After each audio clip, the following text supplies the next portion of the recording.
Well, good evening, everybody. I'm Jacob Winograd. You're here live in the LCI Green Room. I'm sorry we're getting a little bit of a late start tonight.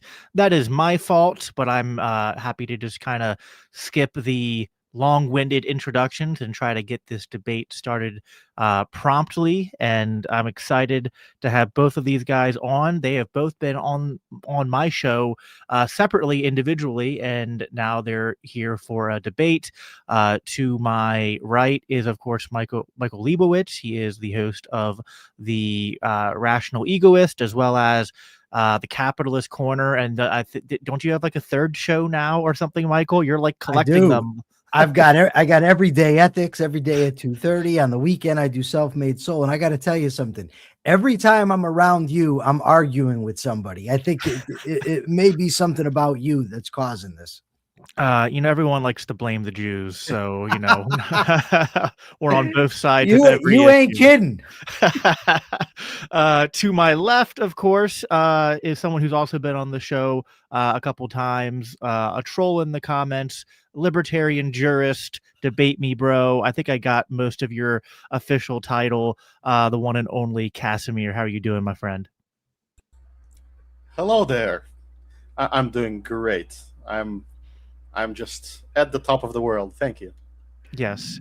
Casimir, you're one of those people that like online, you're very combative and you can make us very angry. And then you show up to these conversations and you're just very pleasant. And it actually makes me very angry sometimes how nice of a person and good of a person you are, despite your very your like spirit animal when it comes to debate though is like a like a grizzly bear or like a polar bear or something. I don't know, but I very much enjoy our spars, even though they can get heated at times. Debate is good, and that's what we're here to do tonight. The resolution that we're debating is, of course, related to the recent events that have popped off in Venezuela over the past weekend. Arguing in the affirmative will be Casimir. The resolution reads, Trump's actions towards Venezuela are in the interest of the citizens of the United States. And Michael will be arguing in the negative. We're going to have opening statements, 7 minutes from Casimir, 7 minutes from Michael. We will then go into open dialogue where I'm going to try to be as minimally involved as possible, only stepping in if someone starts to hog the time too much or if they start having too much crosstalk. But I'm hoping that we'll have a productive back and forth. We will take audience questions at the end, and we will, of course, prioritize super chats. We're starting late, so we'll get through as many as we can. Yeah, let's go ahead and get started. By the way, when either of you or when you guys are giving your opening statements, I'm going to put you in the solo view, so you'll take up the whole screen. So don't be alarmed by that. Casimir, the floor is yours. I will start the timer whenever you start speaking. Excellent. Hello, ladies and gentlemen. So, the proposition of today's debate is Trump's actions towards Venezuela are indeed in the interests of the citizens of the United States, probably even more broadly for all Americans, except the communist ones. And, before I go into my actual argument, there is this guy in the comments that's really annoying that said, if I can't justify a state doing any action, because all states' actions are apparently unjustifiable, then I've lost the debate from the start as an ANCAP. You in particular, when your tax return arrives, sometimes in May or June, I want you to tear it up to stay consistent. Thank you. Now, let's go to the definitions. So, first of all, I don't think we'll need many ANCAP definitions, but let's go through them real quick. Conflict, something contradictory, a contradictory action towards a scarce means. Aggression is the initiation of conflict. And my third definition is that political communism, meaning communism in action, is naked aggression. So all communists that are voting, participating in elections, they're all aggressors. They're all conspiring to aggress. And they're all conspiring to do very evil things towards you and everybody around them and everybody across the entire planet. So don't be one of those. the best good communist is a former communist. Okay, we're keeping it YouTube safe. Now, what is good in this debate? It is whatever contributes to liberty, to human flourishing, and of course, from our mutual perspectives, it's whatever defends the ownership of the private individual.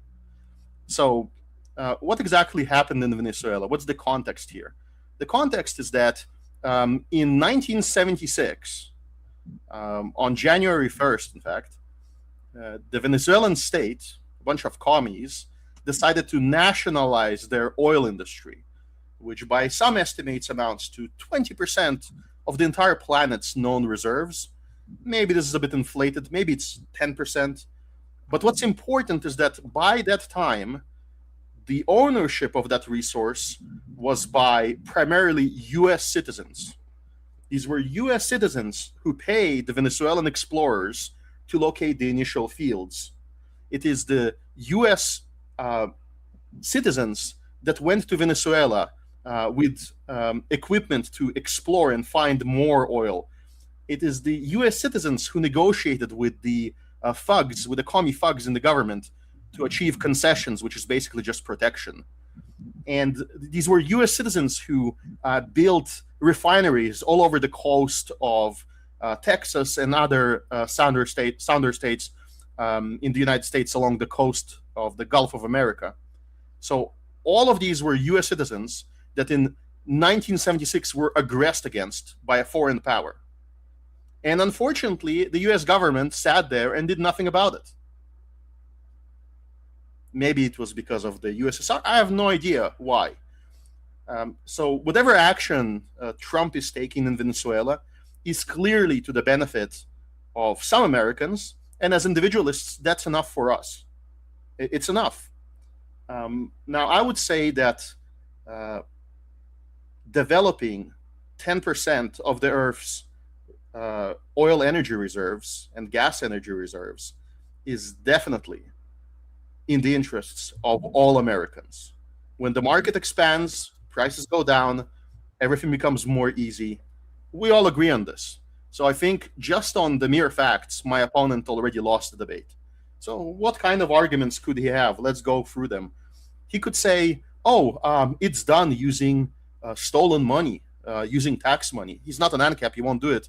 But if he did try to say that, well, let's see, how much money did these oil companies pay in US taxes since 1976? I think enough. And most of the people in the military who participate in these events are volunteers who get paid.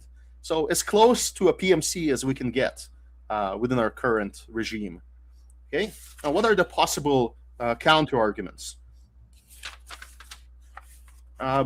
Harm to innocence, again, this has to be proven beyond reasonable doubt on an individual level.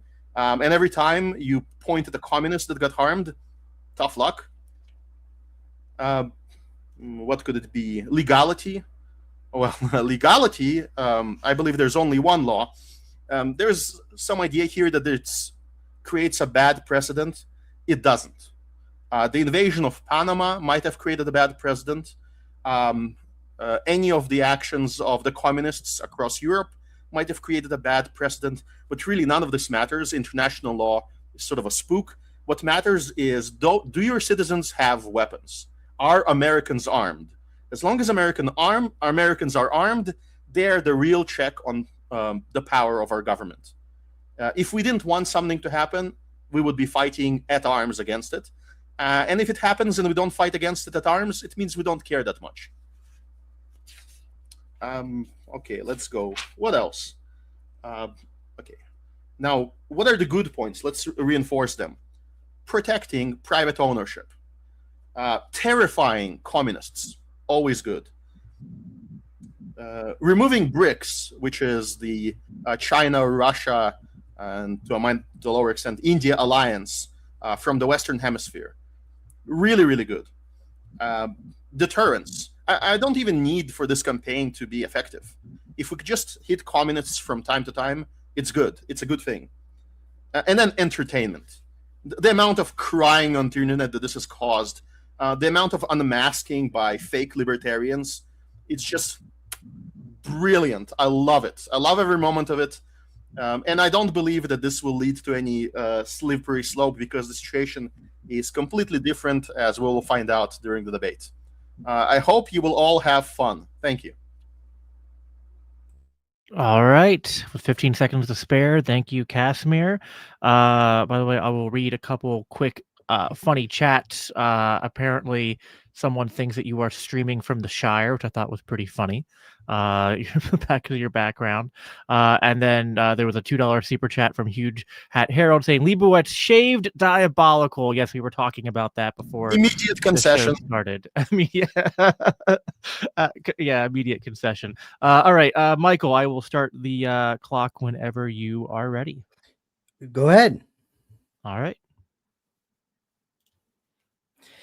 So importantly, the main benefit, remember what we're talking about. Do Trump's actions towards Venezuela benefit the American people? The only real benefit that was touted is to the oil companies based on money that was taken from them 50 years ago. Now, Trump just said that he's going to subsidize the oil companies. That's going to be done with American taxpayer money. The government is going to be deciding which oil companies get to dig, how the money is distributed, how anybody thinks that Trump is equipped to do that and that that's going to benefit the American people. Whatever. I'm not an ANCAP, but I know enough to know the government's not competent to do that. So I want to place a strong emphasis on context, because context is vital. Nicolas Maduro is an evil man. If he dropped dead of a heart attack, I couldn't care less. If somebody of one of his own people walked up to him, put a bullet between his eyes, let's celebrate. If he had been snatched up by police walking down the street and arrested, fine with it. But none of that is the context. None of it. So what is the context? So let's start with the reasons that Trump has given for his war with Venezuela. And let's call it a war, because that's what it is. I don't care what language they use. It's a war. He claimed that Maduro was emptying his mental hospitals and prisons in sending the people here. He claimed that Maduro is directing the gang Tren de Aragua, sending them here to terrorize American citizens. And he claimed that Venezuela is sending fentanyl to the United States, and hundreds of thousands of people have died as a result. Now, experts say these things aren't true. The indictment that just came out, despite being updated, didn't claim any of those. A memo from Trump's own intelligence said that Maduro wasn't directing Tren de Aragua. Still, Trump claimed it. No, Trump's claimed motivation fundamentally is a doubling down on the failed, immoral, rights-violating war on drugs. The same war on drugs that's responsible for millions of deaths and incarcerations of American citizens. How can doubling down on the failed, immoral war on drugs be in the interest of the American people? It can't. In pursuance of his goals to stem crime and stem drugs, Trump has justified mass deportations without due process by claiming the threat, again, of Tren de Aragua. He's militarized our streets, violated the civil liberties of our people, and caught innocent people in his dragnet. How can that be in the interest of Americans? In fighting the war on drugs, Trump has bombed boats. He's alleged without evidence that they're carrying fentanyl. This is contrary to the U.S. Constitution and maritime law, which the U.S. is a party to.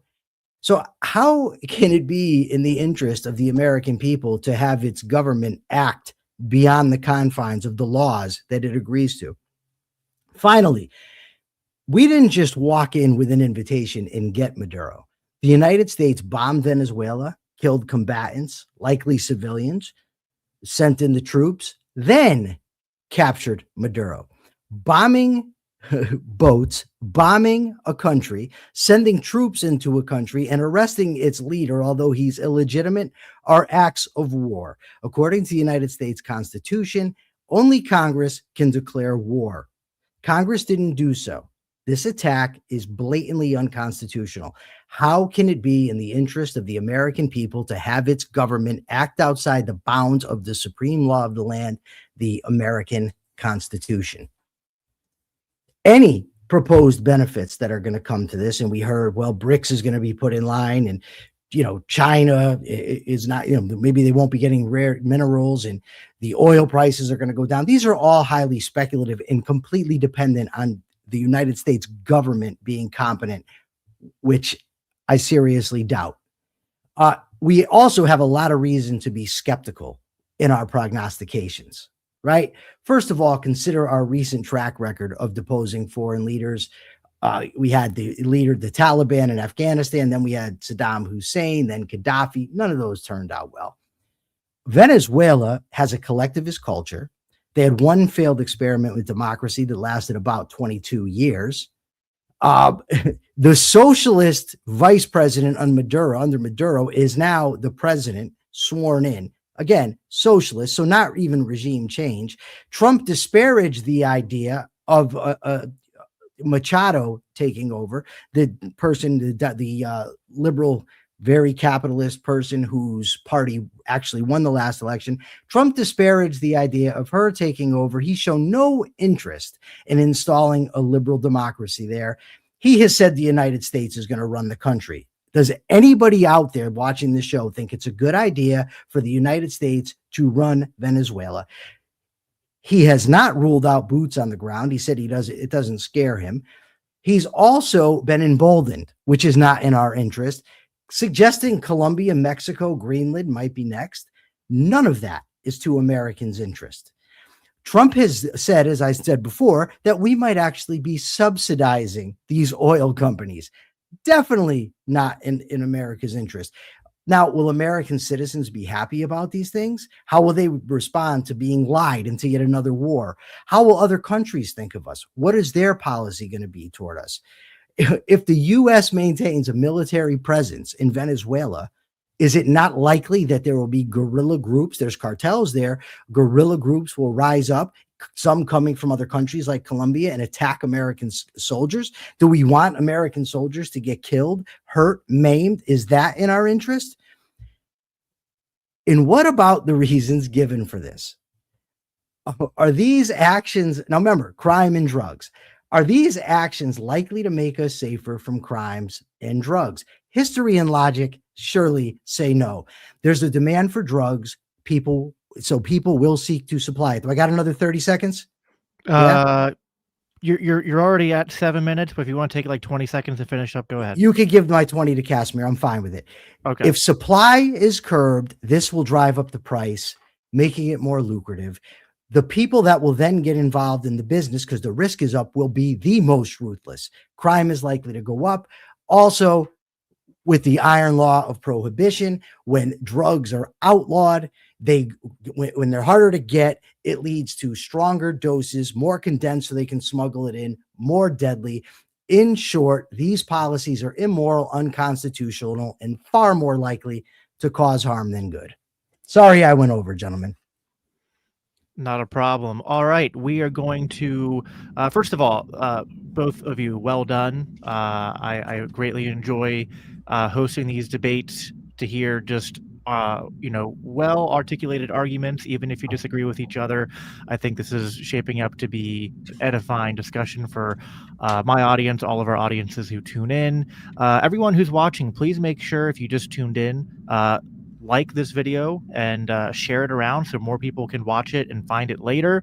Again, I'll just remind people that we will be taking audience questions at the end of the debate. But right now, after the opening statements, now that they have commenced, we are now going to enter the open dialogue portion of the debate. So it's not going to be super structured. I'm going to let them kind of go back and forth. If anyone starts to dominate too much, I'll step in and just try to keep things moving along. So whichever one of you wants to start, ask each other a question, ask for clarification on something, or hone in on someone's points. Go ahead.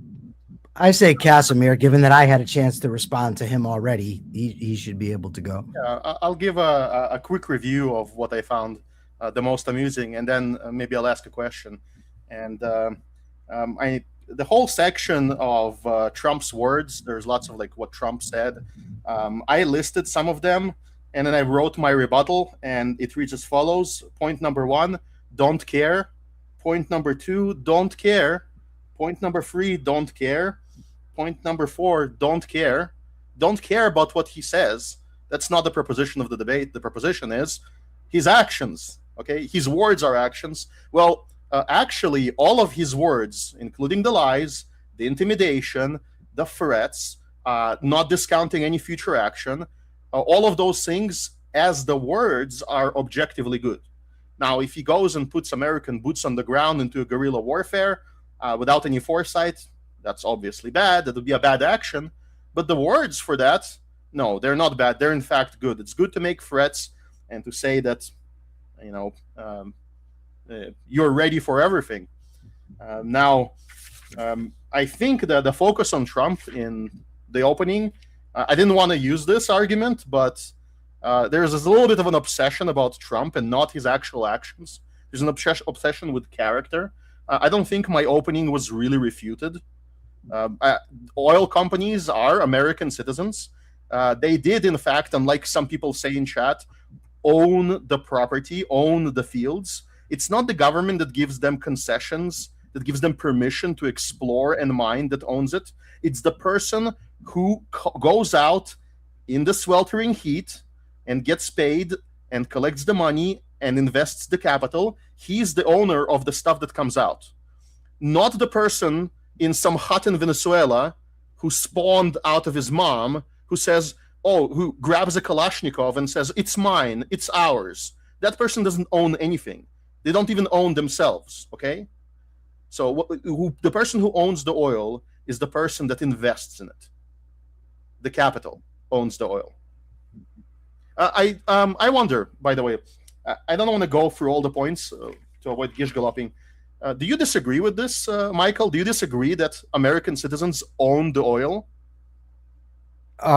In 1976, American citizens invested in the oil. I don't know the exact nature of the contracts. I'll stipulate it. Sure, they owned it. I don't care. I think it's disgusting that it was nationalized. I think communism's disgusting. I think Maduro deserves death. None of that means that what's happening now is in the interest of the American people. The American people do not owe those oil companies money, which Trump has said he's going to give them in the form of subsidies. So I don't know what relevance it really has. I will stipulate for the record, it was bad that they confiscated the oil, bad that they nationalized it, bad that their corrupt democracy fell apart, bad that they elected Hugo Chavez, bad that they rigged the elections, all bad. None of that justifies the president of the United States of America lying to his citizens to get them into yet another war. None of that justifies the president of the United States lying to his citizens in order to deport people. None of it justifies lying to the citizens of the United States to start a war in violations of the United States Constitution. So yeah, it's all bad, granted, but none of that means that these actions are in the benefit of the American people. None of it. Not one thing you said. Okay, is it okay to lie to the American people to make them do the right thing? For example, is it okay to lie to them to make them abolish some form of taxation? It is not okay for the president of the United States to lie to the American people in furtherance of the war on drugs. That's what happened. Hold on. Your hypothetical is not relevant. Because we're going to deal with what actually if I say that the actual actions are good and then the lies that then defend the war on drugs are bad, but if the actions are good, then the lie is irrelevant. Okay, Casimir, defend the war on drugs. Show me how it's right. Go.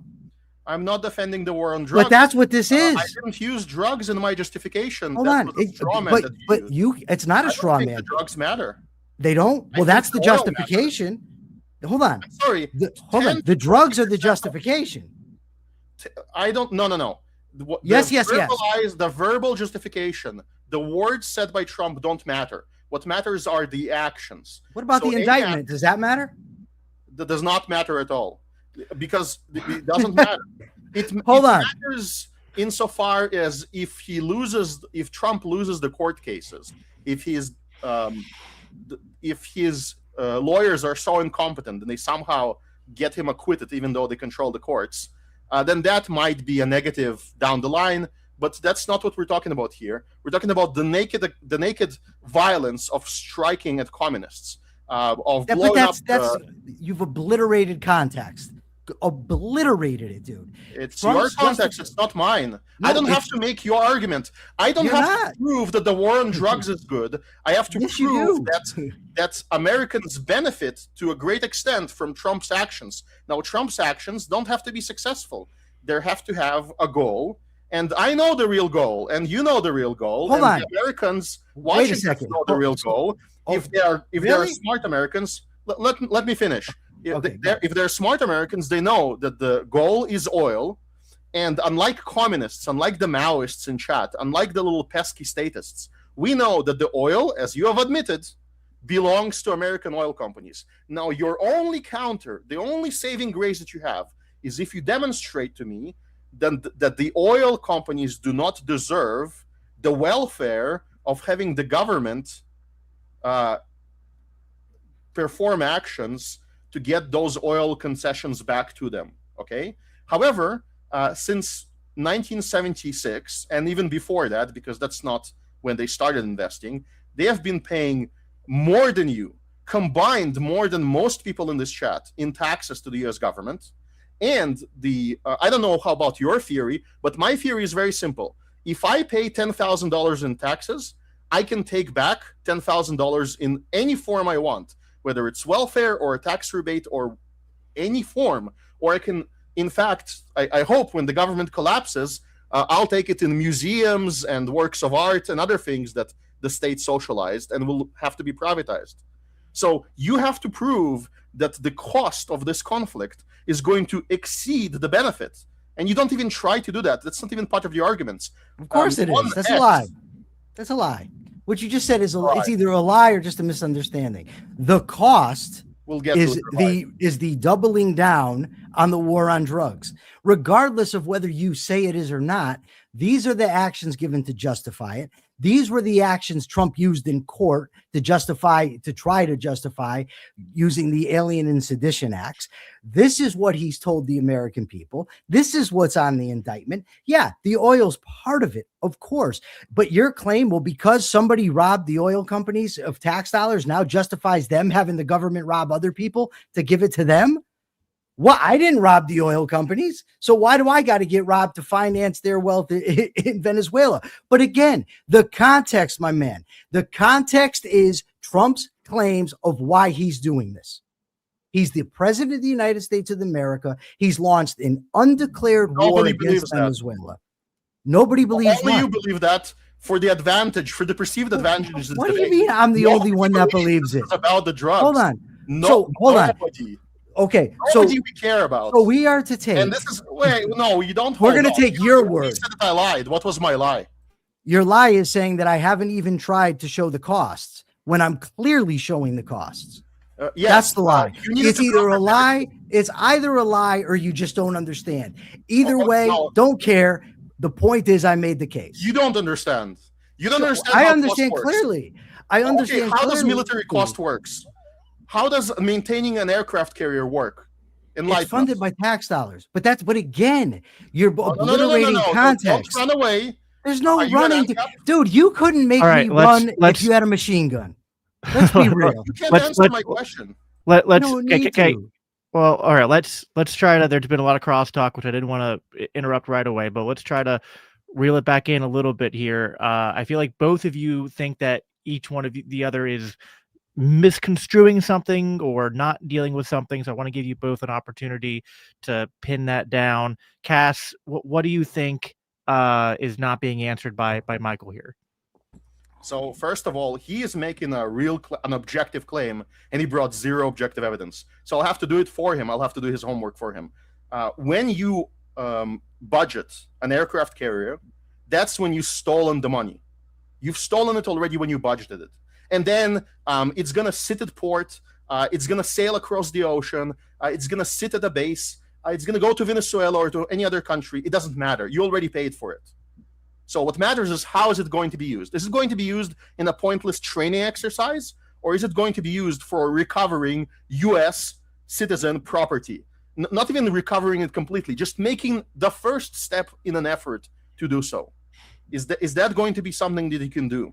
So from an ANCAP perspective, that's a good use of those resources. And just so you know, what he has to do, his burden is to demonstrate that there's an excess in cost here, that there's an excess in use, that those missiles that were used would not be expiring, that those planes that were used would not be otherwise flying. That's his real burden.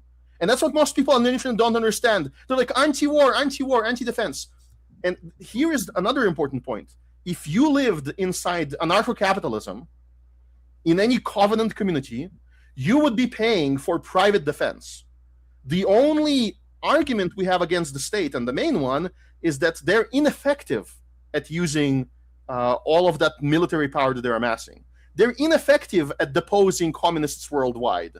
They should be doing more of it more effectively. It should be done by private military corporations, not by these government monopolists that Michael Leibovitz supports because he's an objectivist and not an anarchist. It's actually his system finally. All right. Well, let's try to keep. I don't want this to get too off. I don't want to get this too off focus and we start doing objectivism versus anarchism, because that's been done at least just a dozen times in the last. That's been done a dozen times in the last 2 months on different platforms. But listen. Just a follow up to that, just because I'm curious. You said that the only objection we have to the state military is that they're ineffective. It's not also that it's funded involuntarily, because that just struck me as a little weird as a fellow ANCAP. On any day of the week, we should be saying, press the button to demolish the entire state, including the military-industrial complex, and transferring all of their funding to the private sector. And then we as individuals would say, oh, I want to fund wars. I really want to fund wars against all the communists on all the planet, across the planet. And the most opportunistic and cost-effective strikes should be the highest on my individual priority list. Just like you have a subscription for Jacob Winograd's beautiful YouTube channels, I should have a subscription to a PMC blowing up communists, okay? And unfortunately, I'm deprived of that right because my money is just stolen from me. So, Michael, are you able to demonstrate how this particular military action is against your core ideals, is against what you believe is good for Americans? Because you don't believe that the military should be entirely defunded, right? I thought if you want to have that debate, we can. I mean, but that's not what we're here to debate. No, I'm saying from your perspective. I don't want to answer unnecessary ridiculous questions. If I had, I'm going to tell you, if I had my druthers. All right, hold on. Okay, let's let Mike go. Okay, if I had my druthers, there would be no compulsory taxation. But that's not relevant to the proposition that we put forth tonight. The proposition relates to whether Trump's actions toward Venezuela benefit the American people. Now, you just put out this thing about the oil tanker, about the U.S. military and Navy ships, and you put it in financial terms. But benefit is not only financial. Benefit is not only financial. I mean, I shouldn't have to tell an ANCAP about psychic profit. I shouldn't have to tell disciples of Rothbard about this. I shouldn't have to tell Austrians about a subjective value. I mean, really? I have to do that? But the bottom line is we're talking about overall benefit. So what about the lives? What about the lives that are going to be cost? Now you say, oh, but this is not about the war on drugs. I'm sorry, but when you're going after supposed gang members, when you're deporting people, when you're militarizing the streets of the United States, when you're justifying your actions based on the war on drugs, I'm not just going to push that aside because Casimir says so. So as I've said, the cost is all of these things, including the money spent on the military. And by the way, Sending the military over there. And again, who's going to defend these oil fields? It's going to be American soldiers, boots on the ground. Trump basically admitted it himself. So when they get killed, when American soldiers get off in this other country, you can explain to their families how you got to understand that the money went to the battleship was being wasted. That's what you can explain. When more people end up in jail because of the war on drugs, you can explain to them how you don't want the money wasted and how you want the people recompensed because their wealth was stolen 50 years ago. And then, by the way, when descendants of slaves come forward and say, we want to be recompensed for what happened to our ancestors in slavery, you can support that too. For me, I support individual rights. I support the United States Constitution.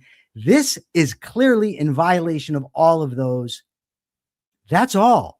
I'm not missing anything. You're referring to monetary. I'm referring to total.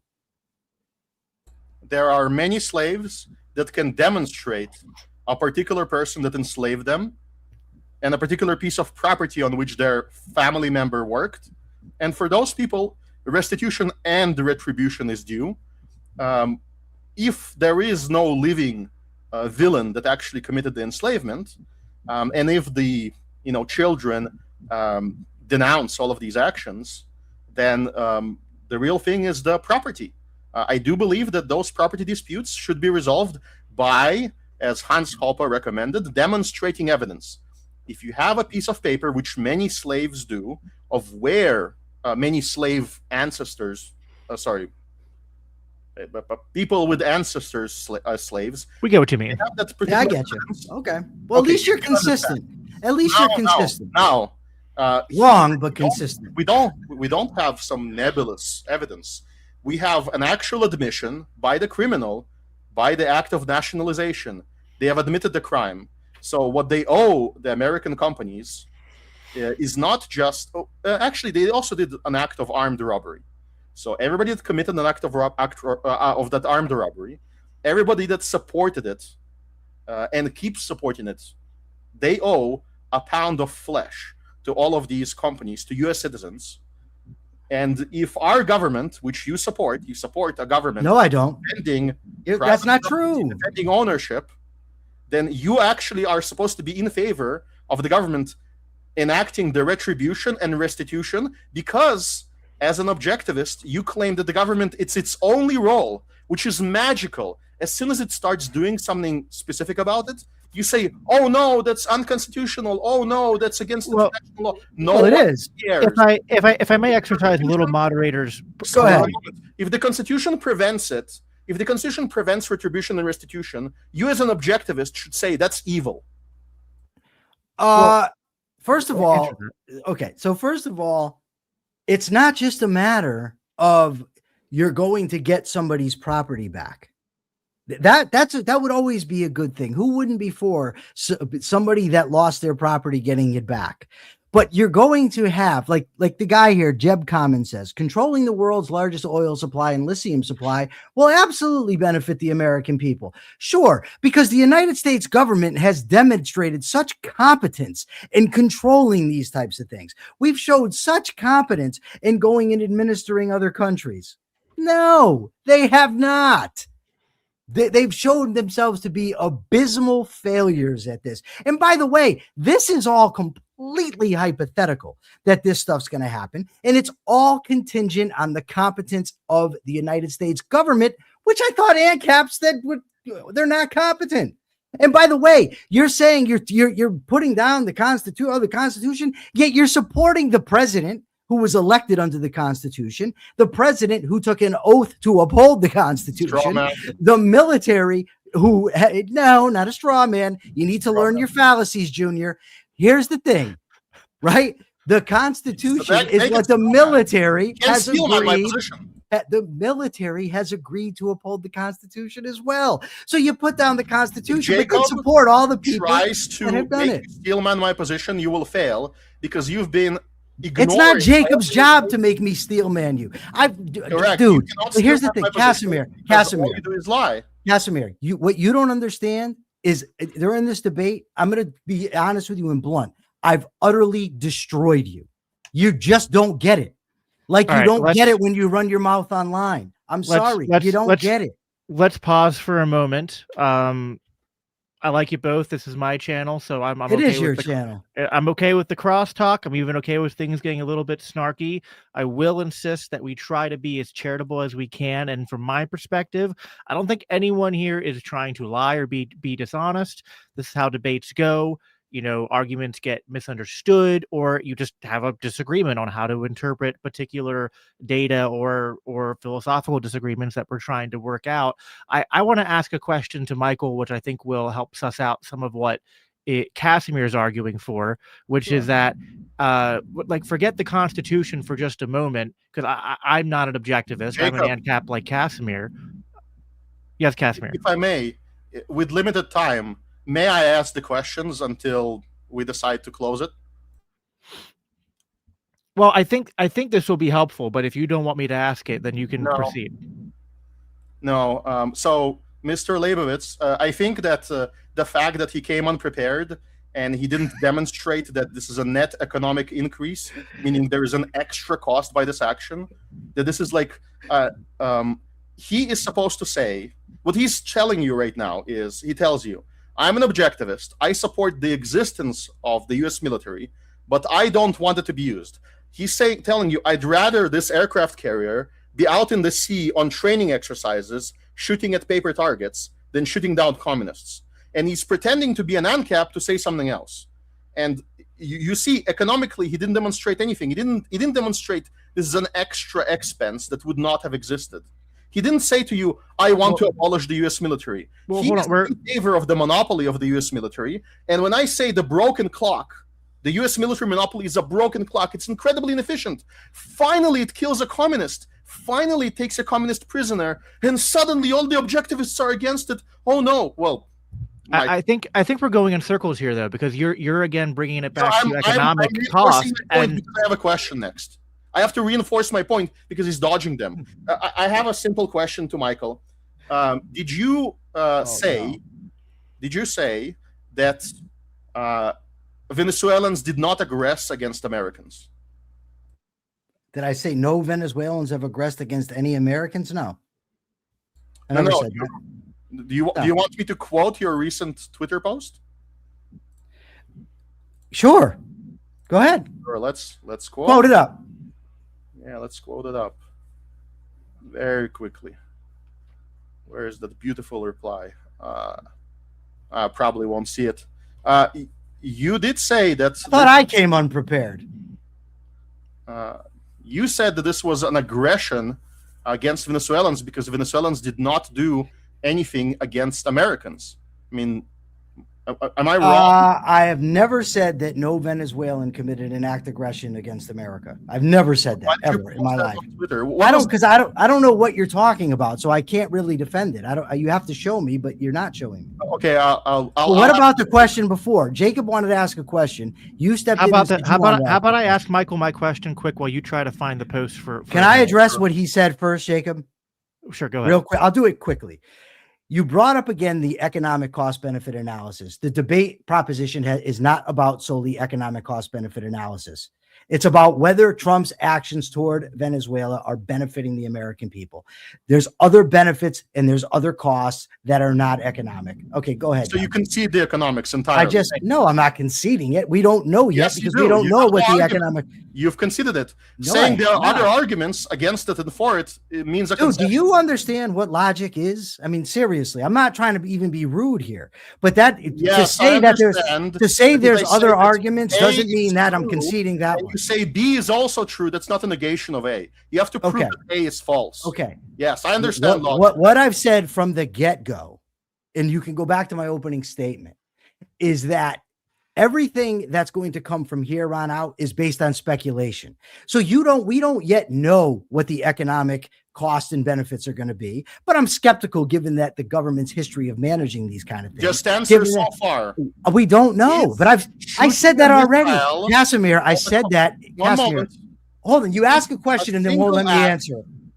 No, you're not answering. Is a single act of shooting a single missile from an F-35 at a SAM site that is owned by communists. or destroying a communist military base, is that action a net benefit to Americans? That particular singular action, economically, is it a net benefit to Americans? Okay, first of all, no, because there might be a better reason to use the weapon. So I can't say unequivocally that it's. Do you have any evidence for that? No, because it's a hypothetical that doesn't exist. Well, I mean, they shot actual SAM sites with actual American. Yeah, and they went in there with actual American military. Yes, and how is that? Because we don't. Oh my Lord! One moment. You said we don't know with the overall whether it will be beneficial in the future because we don't know what's going to happen. Analysis. Is your position falsifiable at all? You're just saying, we don't know what we don't know.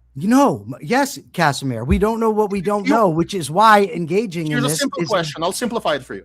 Dude, you ask a question, I try to answer it, you interrupt me. If a missile hits a communist SAM site or it hits a training target out at sea, which is more beneficial to Americans? It will depend on the ramifications of what occurs, dude. He can't answer. You don't know that. That is an answer. You don't know what's going to happen. You don't know what the blowback is going to be. So I can't answer it. A fallacy. It's not Cartesian doubt. You can stop throwing around your little Zulu words. It doesn't make any sense, dude. This stuff works good in your Discord channel. It doesn't work in reality. This is a consequentialist. I'm not a consequentialist. You have to calculate the consequences. And when I asked him, is it good to destroy assets of an aggressor against America? I'm not. Okay. The country. Okay. I am not a consequentialist. That's number one. But the question is this going to be a benefit to the American people? You're giving me a scenario where we can't know. One of the reasons I oppose this is because we can't know. And I said so in my opening statement. But by the way, Casimir, you can't know either. Whether you want to claim you can, whether you think you know, your system. But you don't know. Jacob, can you ask your question, please? Yes, please rescue him from this absolute. I don't, dude, Casimir. I'll tell you what, Casimir. Let's put a bet on this. You and me put a bet on this. When this is done, that we have no objective listeners. We'll submit the transcript to Grok, and we'll see who misrepresented whom more often. Well, okay, so all you care about is what's in your own head.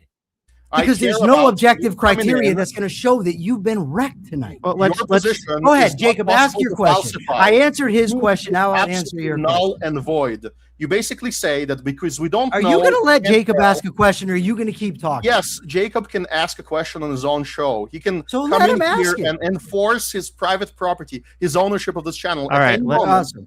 However, it's then let him do it. To watch me absolutely demolish you as you evade. Dude. The only thing you demolished was your haircut. All right. Let's take a beat. Despite the fact that it's gotten heated, I think that you're both. This is more productive than it might seem to either of you at the moment. Honestly, let me just say something. Honestly, I don't like getting involved in insults. Seriously, I really, really don't.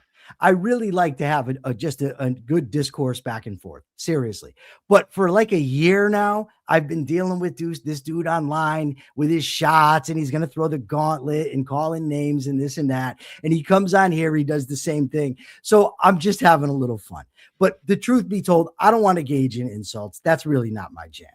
Well, but I want to hear your question, Jacob. Go ahead. I have several questions now towards both of you, but my original question, which I think is still germane to what we're talking about, because I think part of what Casimir's push towards you is that, like, is there a role for the government to come in and act on behalf of Americans who have been defrauded by communists?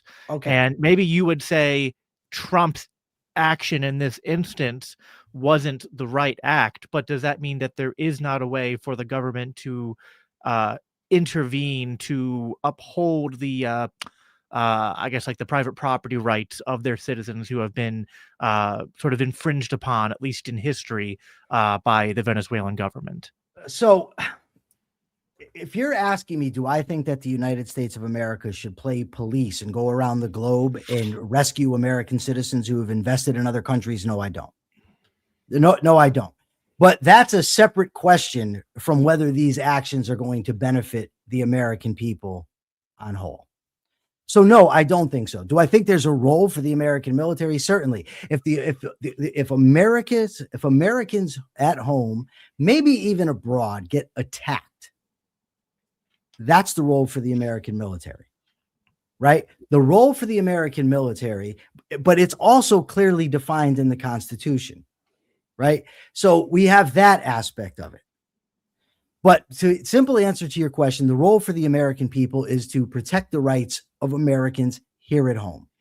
And if we're attacked from outside, then to go fight it. But again, that's irrelevant to the proposition, Jacob. The proposition are Trump's actions towards Venezuela beneficial to the American people?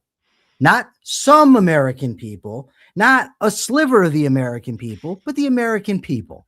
That's the proposition. So my view on what the military should be doing in a hypothetical world is entirely irrelevant. Well, I don't even mean just the military, to be clear, because I mean there could be ways that the American government could try to adjudicate fraud. Like, I mean, the American government, I imagine, or a legitimate government, you would say, should adjudicate a case of fraud of someone's private property rights here domestically. And so if it happens by a communist government overseas, now you might say, well, they took a risk by investing in something overseas, and if they got defrauded, that was their own risk. And so I'm not saying we have to go down that entire rabbit hole, but I thought it was at least somewhat relevant to at least get somewhat of your. It is what you're getting into a area of law that I really don't know, quite frankly.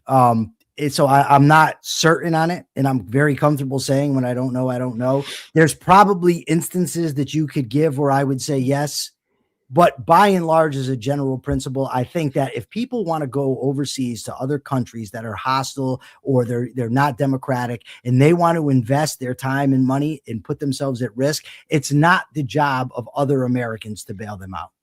That's my basic view. That's my basic view, but you might be able to come up with a scenario where I say, oh, I hadn't thought of that. That's different. But again, it's not relevant to the proposition. Yeah, I don't think you thought about this scenario, and it is relevant to the proposition. Because in your worldview, this is a worldview you do hold, I know you run away from it, you believe that there should be a monopoly on the use of force, and the monopoly should be owned by the government. And yet, simultaneously with that belief, you believe that monopoly should do absolutely nothing to protect the assets of American citizens globally. Now, I believe that if you have any understanding of economics, you would know that it is preposterous to say that American ownership and development of 10 to 20% of the world's reserve of heavy oil, which is America is expert at refining, does not benefit Americans. Besides the obvious benefit of lower fuel costs, it connects with everything surrounds you. Oil is in the camera that you watch myself through, in the computer, in all the cables that you have. Oil is everywhere. Oil is the spice, and the spice must flow. These bloody communists reduced the abysmal production that they had in the 70s down to, I believe, a quarter of what it was, if not less. And their excuse is, oh, sanctions, smanctions.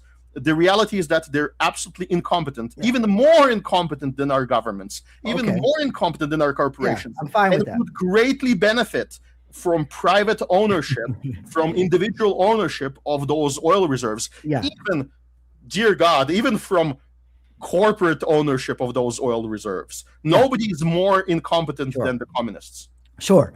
If private ownership of oil reserves was protected, they would do, all things remaining equal, a better job than government. Agreed. But what's happening here and what Trump has said is, well, you can roll your eyes. Let me talk. You're dodging the question. I'm not. Let Michael hold on. How does the government protect this private ownership? You said it's a monopoly. No, I'm talking about what's actually. Hold on. I have an oil company. I get taxed 50% of my money. What do I do? How do I get my property back if you monopolize my right to hire companies to do it for me? Yeah, all right. Listen, dude. Listen, if he's not going to let me talk, then I don't need to be here. So Casimir, you just asked the question twice. I'm going to insist that you let Michael answer. If you don't think he answers your question, wait till he's done talking, and then you can say, I still don't think you answered my question. Okay. My answer to the question is simple. Yes. All things remaining equal, a private company owns oil fields and owns oil distribution. It's better than a government. But what's actually going to occur, what our government has said is going to occur, and what we have zero evidence against occurring, is that Trump is going to decide who gets to go in there. Trump has said the Venezuelan people are going to benefit from the oil. Trump has said he's going to subsidize the oil companies. I read today that it's going to cost $80 to $90 billion to get these oil fields up and running. We also don't know what's going to happen if guerrilla fighters are going to be coming in. Are they going to be interfering with it? If American soldiers are going to die? There is a lot of uncertainty involved in this kind of thing. So to ask a simple question in a complex world and say, well, is it beneficial economically if private companies own oil reserves? Of course. The problem is we're not dealing with that simple scenario. The bottom line is we're dealing with a broader scenario. We're dealing with a broader topic of whether the actions of Trump toward Venezuela are beneficial to the American people. Now, Casimir wants to make this entirely about the oil, but he's entirely ignored. 2 minutes. Okay. Okay. Dude, I'm going to listen. Dude, can you just shut up? But you're filibustering for over 2 minutes. I'm not. I'm answering your question. Hold on. Dude. We you agreed can't at the have a beginning debate. that I was going to give 3 minutes is the point where if someone has gone on at the 3 minute mark, I'll ask them to wrap up. But let's just let them finish. The bottom line is that this is largely about the war on drugs. The war on drugs is an abysmal failure. Trump is lying about the war on drugs, and Americans are going to pay for it. Now, a commentator said that I'm trying to predict the future to tell whether actions are good or bad. No, I'm not trying to use the future to predict whether the actions are good or bad.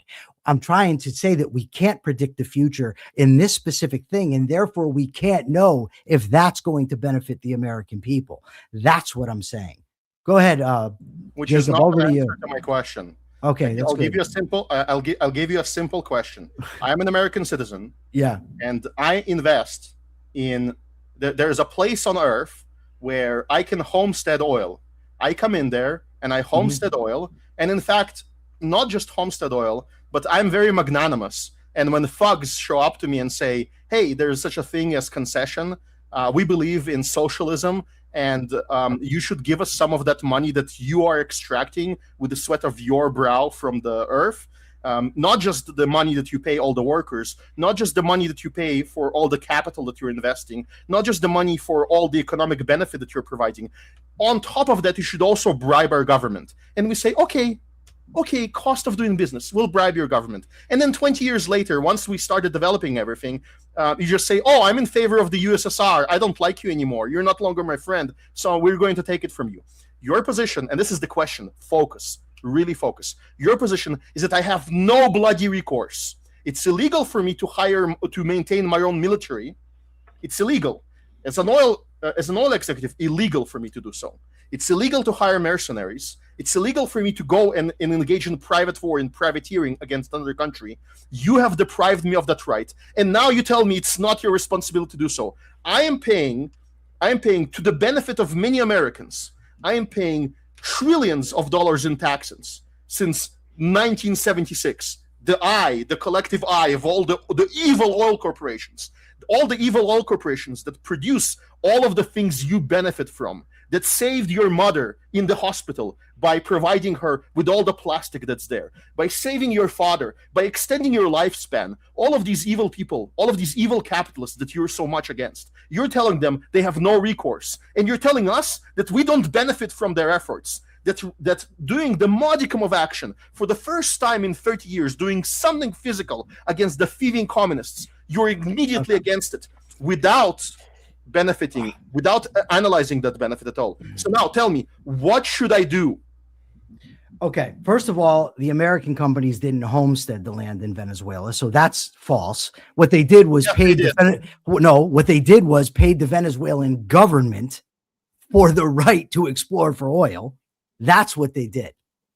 They got in bed with the Venezuelan government. Anybody, listen, you're watching, Google it, go look it up. I can't do everybody's research for them, but they got in bed with the Venezuelan government. That's the first thing. Secondly, again, The proposition of this debate is whether Trump's actions toward Venezuela benefit America. Trump's actions toward Venezuela include much more than just oil.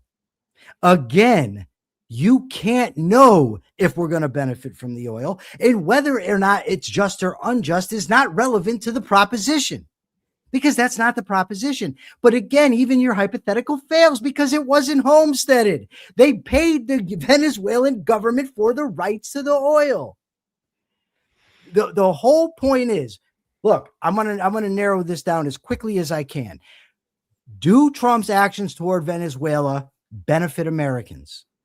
Trump's actions toward Venezuela are made with the explicit intent of stopping the flow of drugs and crime into the country. That is the war on drugs, and he lied about it. That's it. Didn't answer. I'm okay with that. I'm good. Yeah, I'm okay with it. I'm okay with it. What should I? I'm okay with it. He doesn't have a definition of homesteading. Let me teach you what homesteading is. You can teach me whatever you want. If the government says you need a license for your home, and I build a home, it's not the government's fault. Home when it revokes my license. If I say I want to purchase land, and the government says you have to buy a license from us or a concession, and I purchase that territory afterwards, and then they revoke my license, they're still stealing from me. I am the homesteader. In fact, the fact that I was the first to give money to the thugs to identify in the land registry that this is my oil concession, that is an act of homesteading. I have created a border, and then I made that border stronger by building the perimeter, by hiring armed guards, by maintaining and excluding from my territory. So this socialist is telling you that the socialist government is the one that owns the oil fields because they said so. And me, the oil company who implemented by sweat and by brow, by all the investors that worked tirelessly with their 401ks, investing in the global development of oil, that we are the thieves. This is a Marxist and a socialist argument by Mr. Leibovitz. Okay. I would love to hear when we're done with this how I'm making an argument that's based on the labor theory of value, the exploitation of labor and excess and surplus wages. All right, but go ahead and make your statement, Lee. But here's the thing. Tell me something. Here's the thing. Again, I understand that homesteading and ANCAPism are the flavor. I get it, but that's not what the debate's about.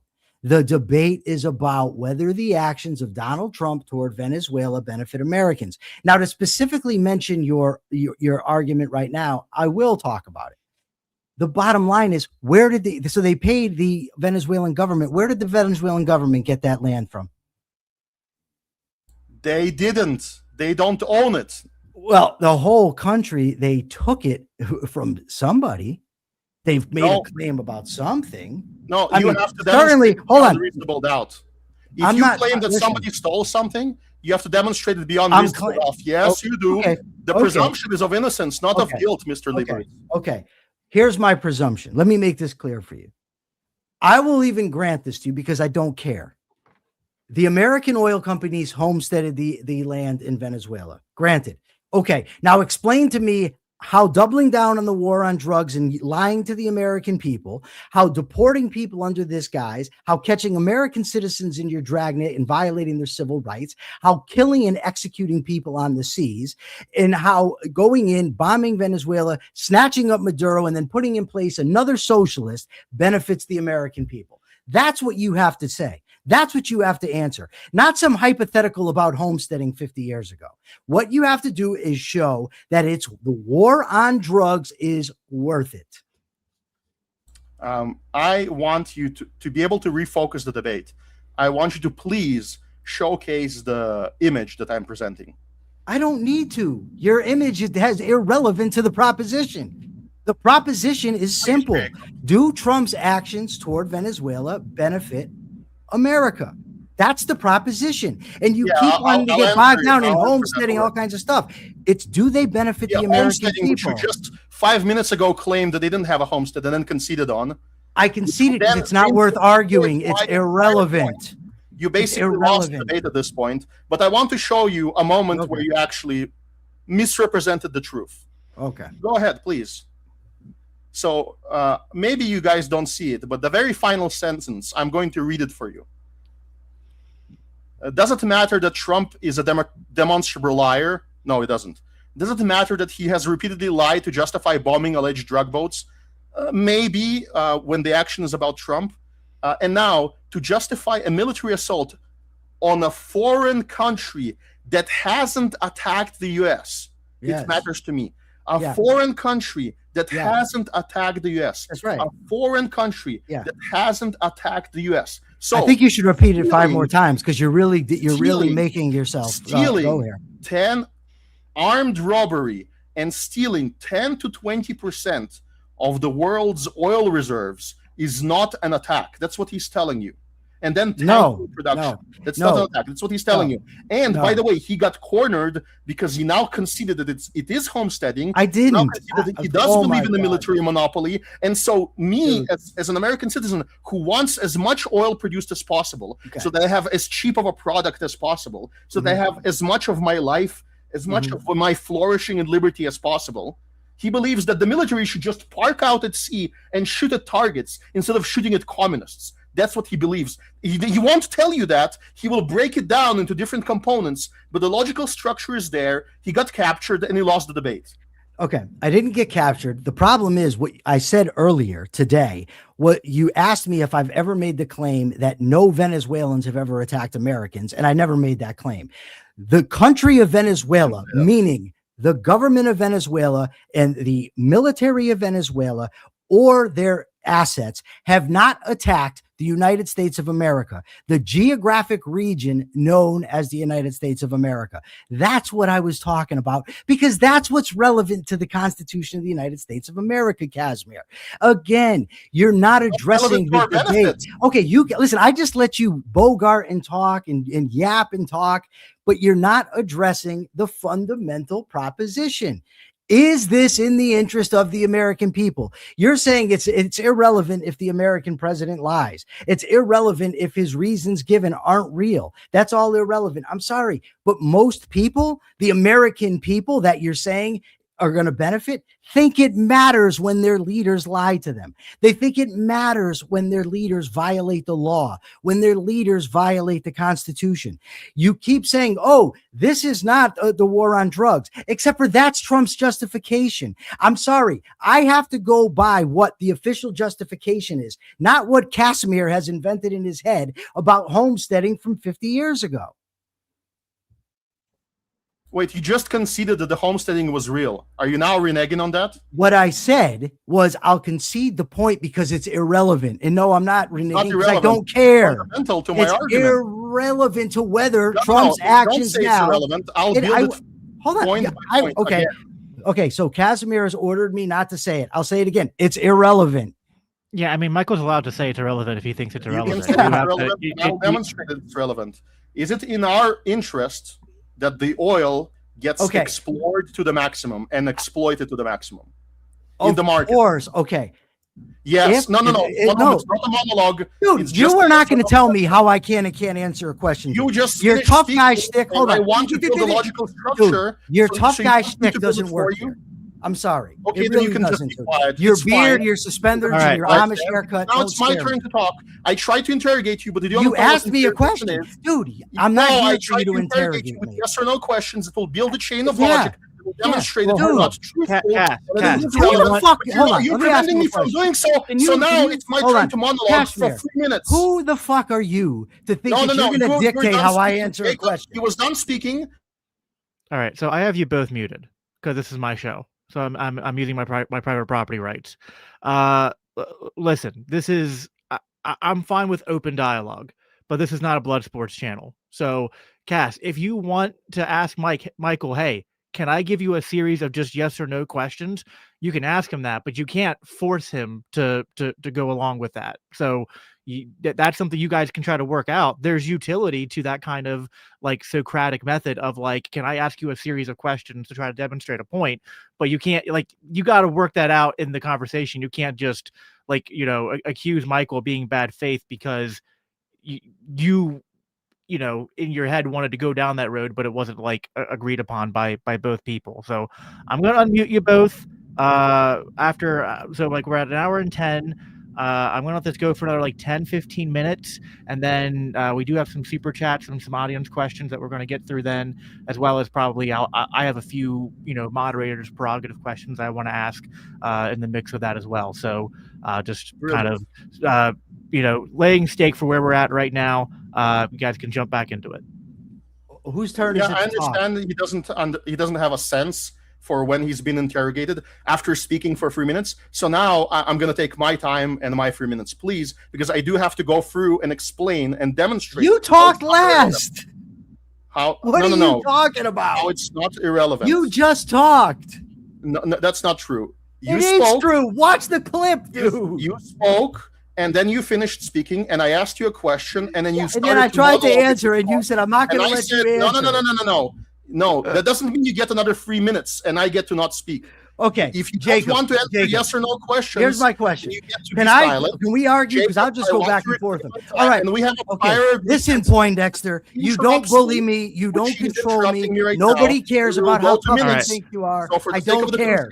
I want my 3 minutes. Shut up. Don't care. All right. So I had to mute you both again.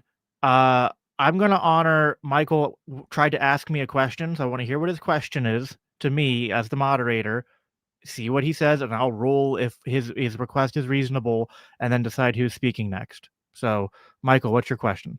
My question is I didn't get to speak after he did. Okay, but in any debate, you're allowed to cast in any debate, in any debate, any debater can appeal to the moderator. His request. He asked me, the moderator, a question. No. He monologued, and I get to respond. He said the flow of the debate is he said that homesteading is irrelevant. I need to demonstrate in the next 10 minutes or part of it that homesteading is relevant, and he's evading. So can I do that, or are you going to debate him instead of me? No, what I'm going to do, I'm going to repeat myself for a third time now, Cass, is that he was asking me, the moderator, a question. It doesn't matter what he asks you. We haven't said closing statements yet. What matters is, did he get time to speak? Did he claim that one of my points is irrelevant? And now, do I get to either interrogate to prove that it's relevant, or I get to monologue for 3 minutes to prove that it's relevant? Or you get to silence me and sabotage the debate. You have a choice right now. Cass? Dude, you don't run shit, dude. I'll say it because he won't. You're not a gangster, Casimir. You're not tough. You don't run shit. Guys, I'm going to keep muting you guys if you're going to keep talking over me. Listen, this is my channel. I'm not trying to rob. This is taking longer than just letting Michael ask his question. And any open forum debate, even in blood sports, you're allowed to appeal to the moderator and ask the moderator a question about what's going on. So I don't know what his question is. There's a good cast. There's a good chance my Michael's point going to ask irrelevant, me. Jacob. Is home. Cass, there's a good point. There's a good chance that Michael's question is going to be something that I can answer in 5 seconds, and then I will give the floor back to you. You're not debating, though, Jacob. You have to stop doing this. I'm not debating. In closing statements, you're not debating. I'm debating, Jacob. I'm not debating. Are you hosting future debates, Jacob? Casimir, people are allowed to appeal to the moderator and ask the moderator a question. Not in the middle of a debate. Not part of the format. Stop. This is my show. This is my format. So I'm saying that you can change the format live. You've changed it. So now I want 6 minutes in response to his double of 3. No, he's allowed to. Michael, ask your question. Oh, you're muted. Hold on. All right. What's your question, Michael? My question was, whose turn is it to talk? Okay. I'm saying it's Casimir's turn to talk. I'm glad we wasted 3 minutes on that. Okay. Casimir, go ahead and talk. Excellent. So the result is I was right and you both were wrong. Thank you. And he knew that, and that's why he was laughing here, because he's trolling you, Jacob. Now, it's very simple. He doesn't know. He doesn't have any emotional connection to people. He doesn't understand how interrogations work, that if he spoke for 3 minutes and didn't let anyone to interrupt him, that means I actually asked him a question for a point. His whole position here is to evade the entire debate. That's what he's doing. He's saying that homesteading is irrelevant. He's saying, oh, for the sake of argument, I'll grant you homesteading. He doesn't know what homesteading means. He just claimed a few minutes ago that the government deciding things by socialist decree is homesteading. and then he slid from that position, okay? But homesteading is actually crucial to this, because if Americans invest money worldwide, then somebody has to protect their ownership of that money, their ownership of all that benefit. So let's walk through this. He conceded that 20% of the world's oil reserves are important and contribute to the flourishing of the entire world, but particularly Americans who will get to explore it, extract it, and then sell it on the world market, and thus not be dominated by China or Saudi Arabia or all the other dictatorships from which we have to buy oil now, right? So it is clearly to the benefit of all Americans across the entire American continent, and specifically US citizens, to have that oil explored. Second, he conceded that that oil is owned by Americans, specifically by individual Americans, by Hank Reardons, by people of industry, and that this is to the benefit of Americans. He's not actually a socialist. He's like playing a game here. So he conceded to that second point. So homesteading, that he called irrelevant in his prior monologue, is actually very relevant, because it demonstrates that this is actually a function of the US government. He believes that the US government should exist, that the state should exist specifically, that it should be involuntary, and that it should tax you, and that it should have a military. And then he says that military should just play games. It should just bomb targets in the ocean. It should just do training exercises, because that's what it does if the money is not spent wisely. And as soon as the money is spent a tiny modicum more wisely than normal, as soon as the money is spent on attacking a communist, this person shows up and says, oh no, this wasn't constitutional. I'm sorry, if the Constitution prevents the government from protecting our ownership, from protecting our resources, from protecting the resources of individual investors, of individual contributors, if that's anti-constitutional, then to hell with the Constitution. The Constitution was imposed by violence, starting from Rhode Island and onwards, and it imposed absolutely horrific violence on Americans. And when we get a little bit of a tax break, a little bit of a tax return, this guy says, no, we don't want a tax return. We want money to be wasted on, home care centers in Minnesota. That's what he's telling you. He's saying the government, which is shocking for an objectivist, absolutely shocking for an objectivist, to say that the government should not use its money to actually attack communists. What is a better use of government money than attacking communists? He's not saying that.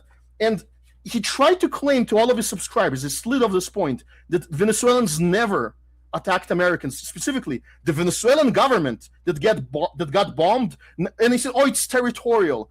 Who cares about territoriality? What matters is private ownership. How am I going to protect my ownership in Venezuela if not by the US government, that he makes a monopoly in that? Meaning he says, you cannot do it yourself, and I'm not going to do it for you. That's an absolute loss for him. And all he has to say in response is, oh, he lied about the drug war, which we both oppose. To hell with the drug war. It's a horrible justification, but it's a justification that works best. It's justification that works best if everything else is bullshit. If people believe in absolute nonsense terms like socialist ownership of resources underground, that just because you spawned in Venezuela and have done nothing to extract the oil, you somehow own this. This is his position. This is what he supported throughout the debate. And he's trying to keep Weasel away from this and misdirect from this. And he's absolutely caught in this. This is the shocking part. He is an objectivist trying to make an ANCAP argument, but he doesn't truly believe in this. What he believes is the government should stay incompetent. This is what he's showing you, demonstrating. And so he lost the debate. Because I demonstrated that, actually, 20% of the oil reserves of the planet, if properly explored, have a much greater impact on your life than all the evils of the war on drugs combined. And he didn't demonstrate anything else. No economic arguments, no moral arguments whatsoever, appeals to the Constitution, false conceptions of aggression, false conceptions of what's important for an objectivist. If the Constitution violates objectivist principles, he should denounce the Constitution, but he doesn't. It's absolute clown show from Mr. Leibovitz here. All right, Michael, go ahead and respond to any that you want to respond to. You're muted, Mike. I gotcha. Okay, in the chat, Jim Valiant says, Michael, could oil be the real motive, though? Of course. He says, and might this benefit America down the road? It's possible. But that's not what the evidence says. So now, Casimir says, I'm for the government taxing to others. Actually, no, I'm 100% opposed to taxation. So that's false. He says, I want to build daycare centers. That's false. He said, I've made zero arguments. That's false. I focus specifically on what the justification is.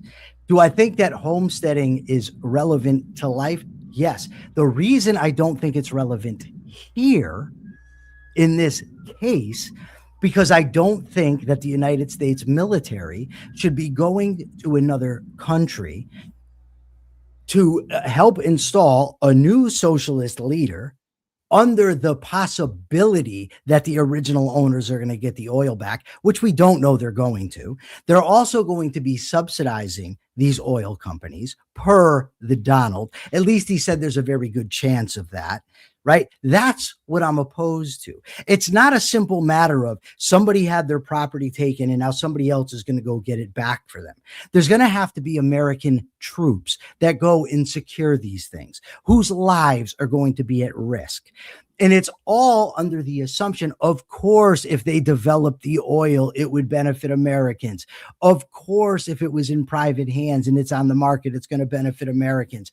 My very point is, I don't trust the United States government to do that. Partly, I don't trust them because they've lied all the way around in order to get us into this thing. And they're also demonstrated themselves to be incompetent. That's my point. And by the way, I do criticize the Constitution from an objectivist perspective. I happen to think, however, if somebody's going to put their hand on it or somebody's going to take an oath to support it, that they ought to. I happen to think that if we're going to go into court with it, that we ought to uphold it. I think that if we have elected leaders, they ought to be tethered by something and not merely their whims. And I do think that killing people on boats in the ocean is a pretty big fucking deal. So, and I think that, by the way, putting the military in American cities, which I don't know how that has anything to do with oil, although Tren de Aragua is the excuse. I don't know. And as far as lying about Venezuela, what I meant by Venezuela hasn't attacked us is that the American government, I mean, the Venezuelan government has not attacked the United States of America. I'm not talking about people that are over there in their country. It's a different story. But that's all I have to say, Jacob. And quite frankly, Jacob, honestly, I apologize. I do. I apologize for allowing myself to get upset and for name calling and that type of thing. Jacob, I apologize to you, because it's your show. All right. Thank you for that. I have a quick question before the end. Just a quick question. I want to find out if Michael can answer in under 20 seconds. There's a limit. If he can't, I'll answer for him. If not the American military, who should go and die to defend the ownership of American citizens abroad? 20 seconds, please. Say that again. If not the American military, then who should go and die to defend American interests abroad? Who should do that? If not the American military. What do you mean by American interests? I don't know what you mean. So I don't know. Are you talking about American citizens owning businesses in other countries? Yeah. So if whoever wants to defend its ownership, like whoever wants to. What do you mean? Whoever wants to. If somebody wants to volunteer to go help somebody in another country that's had their stuff taken, then go ahead. Or the host government, like the person in the volunteers. Huh? Our military is composed of volunteers. The military is composed of volunteers who take an oath to uphold the United States Constitution, which designates why they can be sent into battle. And they were fine with killing a communist. They were fine with those orders. They didn't say know that unconstitutional. And if they did, they could have left that mission. But if you ask, they can't just leave the mission.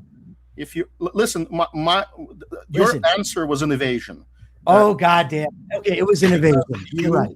You believe? Okay, You dude, believe, dude. you believe that. Stop telling me what I believe. Is it okay? It's a question. Then another 20 seconds of my time goes to you. Is it true that you believe that the military should be a monopoly? I believe that the United States or any government should have a monopoly on retaliatory force within a given geographic area. If that's what you're asking me, the answer is yes. Which includes, so okay, again, I'm sorry. I just gave you the answer, buddy. I don't know what you want from me. In The a given US geographic area. And the Constitution prevents individual citizens from Mhm. defending their ownership overseas. And this ownership, by the way, is of 20% of the world's oil supply, which is to the benefit of humanity, in particular American citizens, to explore and exploit. So, question for you. Who actually goes to defend? And you say anyone, but by one hand you say anyone, by another hand you say it should be a monopoly. So your answer is no one. No, that's one. not true. Okay. True. So start. Okay. What I said was there needs to be a monopoly on retaliatory force within a given geographic area. If somebody wants to go to another area and defend somebody whose property's been stolen by an illegitimate government, they should be free to do so by their own country. Great. So, and nobody ever said, hold on, wait, hold on. How come I don't get to interrupt you? You get to interrupt me. You get to interrupt as much as you want. But I don't want to. If somebody, I never once said, implied, stated that somebody in another country shouldn't be able to defend their property. That is again something the natural, logical conclusion of the No, it's not. No, it's not. Not even close. To say that some people shouldn't be forced to go to another country to defend them is not the same thing. I wish that the government, that the U.S. government, the current state, the people that enslaved Rhode Island, the people of 1913, the people of the stealing of the gold reserves from Americans, I wish that those people don't exist. However, on the one occasion when they do something to our benefit, on the one occasion when the broken clock says the right time, I'm going to applaud that and say huzzah, because it is great. And it is great regardless of all the other crimes they're committing, because they will commit those same crimes. They will do all of those same things. However, most of the presidents that we have are socialist sympathizers, like Obama and like Biden. And what they're going to do with a government like Venezuela is they're going to make it faster, and they're going to make it allied with BRICS, and they're going to allow Wagner mercenaries to go in there and to start assassinating leaders across South America, just like they did when they absolutely conquered Africa in the last 5 years. And what people like Michael Libetz is going to tell you, hey, just fund it yourselves. We're taking 50% of your income. If you're an oil company, probably a lot more than 50%. And we're not even going to defend what you own, even though it's the benefit of all Americans. This argument just doesn't... Casimir, but that's not even what's happening. Trump has said the money, a lot of it's going to go to the Venezuelan people. Trump said that. This isn't a simple... This isn't... People. This isn't a... How come... Listen, okay. All right, okay. Hold on, guys, like Michael, respond, and then we got to go to closing statements. Okay? All I'm going to say is this: much of this is highly irrelevant. This is not a simple case of where private property is being returned to the original private owners. That's not what's happening. Even if it was what's happening, that doesn't mean it trumps everything else that's going on, all the violations of rights that are taking place to pursue this, all the ramifications in terms of what Trump is emboldened to do. It doesn't mean it outweighs that. But the bottom line is that's not what's happening. It's not a matter of the people who homesteaded the land are getting their property back. That's not what's happening. All right. That's all. So Jacob, go ahead. All right. Casimir, let's let you start. Let's do 5-minute closing statements work for you. Flipped order. I started. I get to finish. Sure. Fine. Michael, 5-minute closing statement. Go ahead. My closing statement is simple. This whole debate was about whether Trump's actions towards Venezuela are to the benefit of the American people. There are a lot of actions involved here. The seizure of Maduro, the bombing of Venezuela, the bombing of drug boats, the deportations, the lies, all of this is part of it. And also we have what's coming in the future as a result, where Trump is now contemplating going after other countries. None of this is in the benefit of the Americans. Yes, if private oil companies got a hold of the oil, it would tend to benefit everybody, not just Americans, but everybody. Everybody benefits when oil's in the hands of private companies, but that's not what's occurring here. You're going to have oil companies subsidized by the American taxpayer, protected by the American military, and then Trump and company are going to play a part in deciding who gets what. That's not simple private property being returned. Jacob, I appreciate you having me here. I got to admit, I was trying to have a little fun. I let my emotions out. I had a little fun with Casimir. I know he's an anger guy, but really, I'm fine. This was a fun time. Jacob, I apologize if I've disrespected you in any way, because I really do like you. That's all I have to say. And thanks, Casimir, for participating. It's been great. It's been fun. I'm fine. I might not look fine, but it's the beard. Yeah, once you shave the beard, you look much better. I'll be honest. I'm hopefully getting better at moderating, but it's hard to moderate when you're sitting there and just towards both of you. There's just times where I just want to so I have to just sit there and just can't say anything, which can be frustrating. Casimir, go ahead. Oh, you're muted. You got to unmute the guy.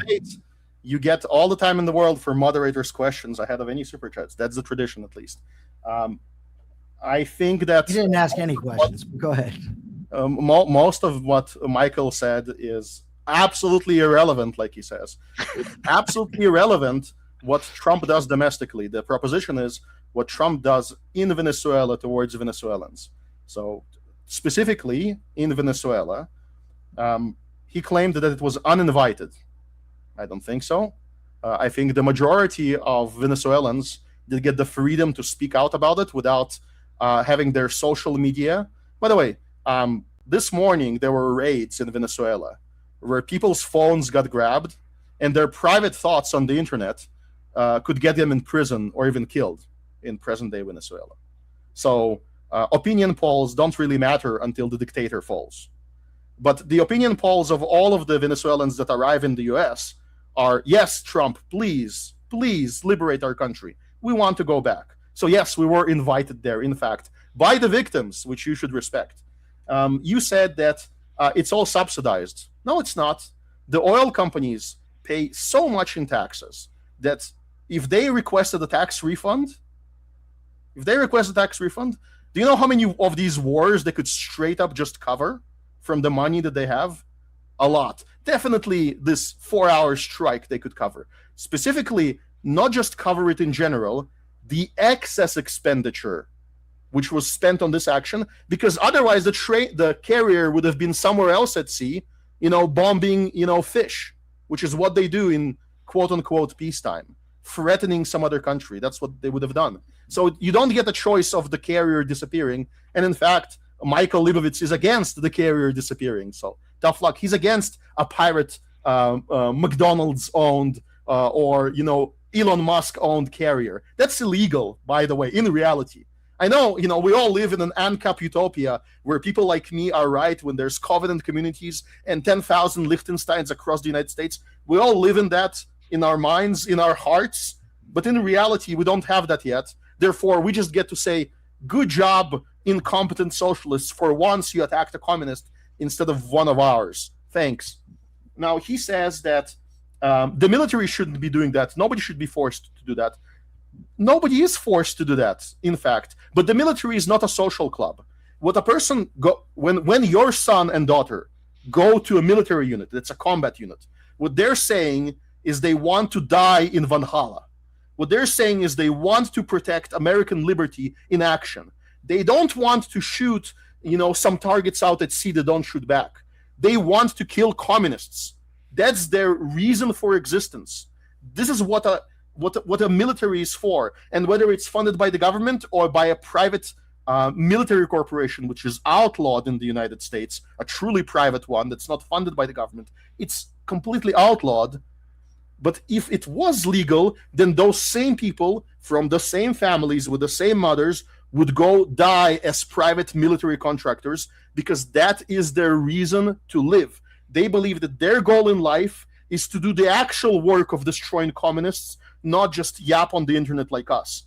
And if you asked any of them what they would rather do, they would rather parade around Washington or go and kill communists worldwide, they would probably answer you, we want to go and kill communists. We don't want to nation build. We want to get in there, strike at all their military targets, destroy as much of their military bases as possible, and then get out and laugh at them on social media and laugh at all the socialists crying about it. By doing so, by the way, the US military becomes the guerrilla in this fight. The US military can show up anywhere, strike anywhere, then get out and laugh about it. This is the proper use of the US military, not putting boots on the ground, which I hope they don't do. But even if they do make a mistake later, it doesn't mean that their current actions up to the moment of this debate weren't true, which they were. I don't know what else to say. I think that half of the arguments that Michael Leibowitz expressed were just absolute misdirections. And every part of the argument that I constructed, he just conceded on. He ended up conceding on homesteading. He ended up conceding on the fact that it does benefit most of the world. And now he has a doubt. The first step towards a target, and he has doubts. With that strategy, you just don't do anything. Now, I would love for the government to really not do anything, but he's against that too. Thank you. What was that? That was his timer alarm. Oh, All righty. Lots of shots fired, but it was a lot of. I mean, I was laughing at some of. I'm enjoying the chat. You've got a very eclectic audience. Yes. Well, I have a very eclectic guests and panels. So yeah. We've gathered quite a crew here, including the two of you who I've listen, hopefully, at the end of all of this, you guys can be, are chill. Cass is very strong-willed. He's kind of like well, I haven't blocked him yet. He's like single barrel whiskey. It just comes on really strong, and you grow a tolerance to it. I will never block you or Michael Leibowitz. I'll tell you the rules for me to get to block somebody, and I've expressed them. If somebody is spamming the same insult repeatedly, if you want to be in my comments and insult me every day, you have to be creative. That's fair. That's fair. All Why right. do I got to tell you, can I just be honest about something real quick? I get the sense that having a beer with Casimir, and I don't drink anymore, but would be an absolute blast. I think that getting drunk at a bar with him and getting him all wound up would be the bee's knees.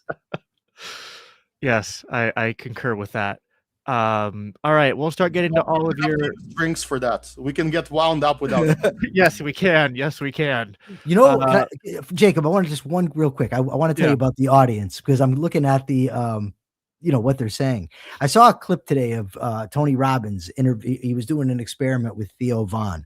So he tells Theo Von, he said, I want you to look around this room and find everything brown. Now close your eyes and tell me everything brown. He said, you're seeing everything's brown, right? Like everything. He said, now open your eyes and tell me what's red. He said, close your eyes and now tell me what's red. And everything was red. And so then he said, and I'm going to bet that when it was brown, everything was close. You counted as brown. And when it was red, burgundy was red. This was red. This was red. And the point was, what he was trying to tell him is, we find what we're looking for. And that's what I'm thinking as I read the chat, because the comments are so disparate. It's amazing to me.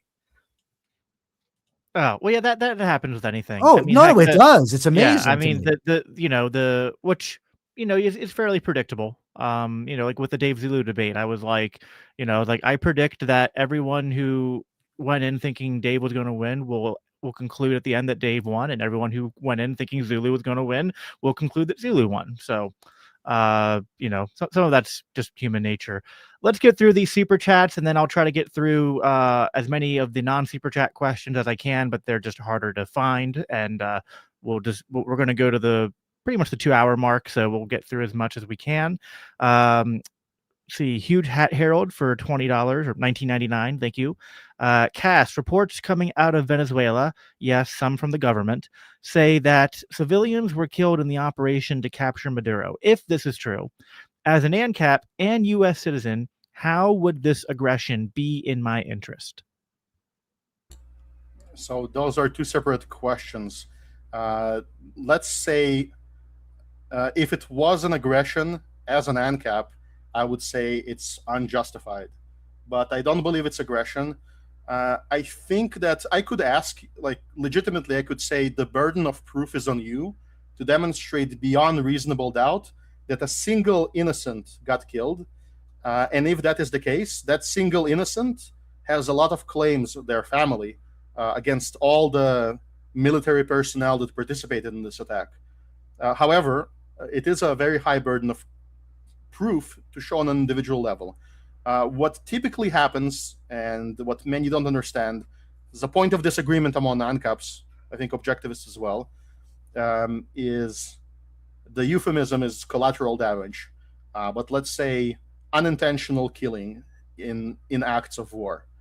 The libertarian position, the ANCAP position that I support, is if the weapon was targeting an aggressor, say a missile site, and the weapon was chosen to inflict the least casualties possible while still destroying the thing, then it is legal in ANCAP to use it. International law is even more lax. ANCAP is much more restricted, which means that if they fired a missile with the intent of destroying the SAM site, and then there was a secondary detonation, and some of the missiles flew at a nearby house and killed quite a few civilians and maimed others, this is a tragic event, but the guilty party is the person that placed a military installation in the middle of a civilian area, and not the person that targeted it, because I'm not actually a consequentialist. I will evaluate this situation from like an objective perspective of law. So I think this is the case.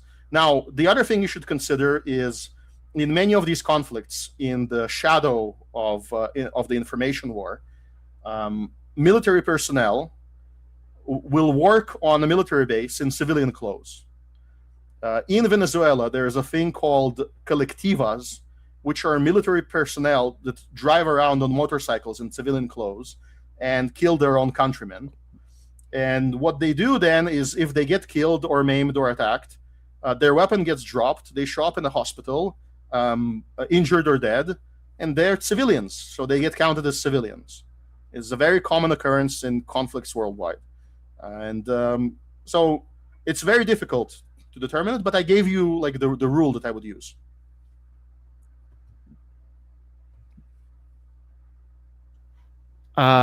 Mike, do you want to comment anything on that?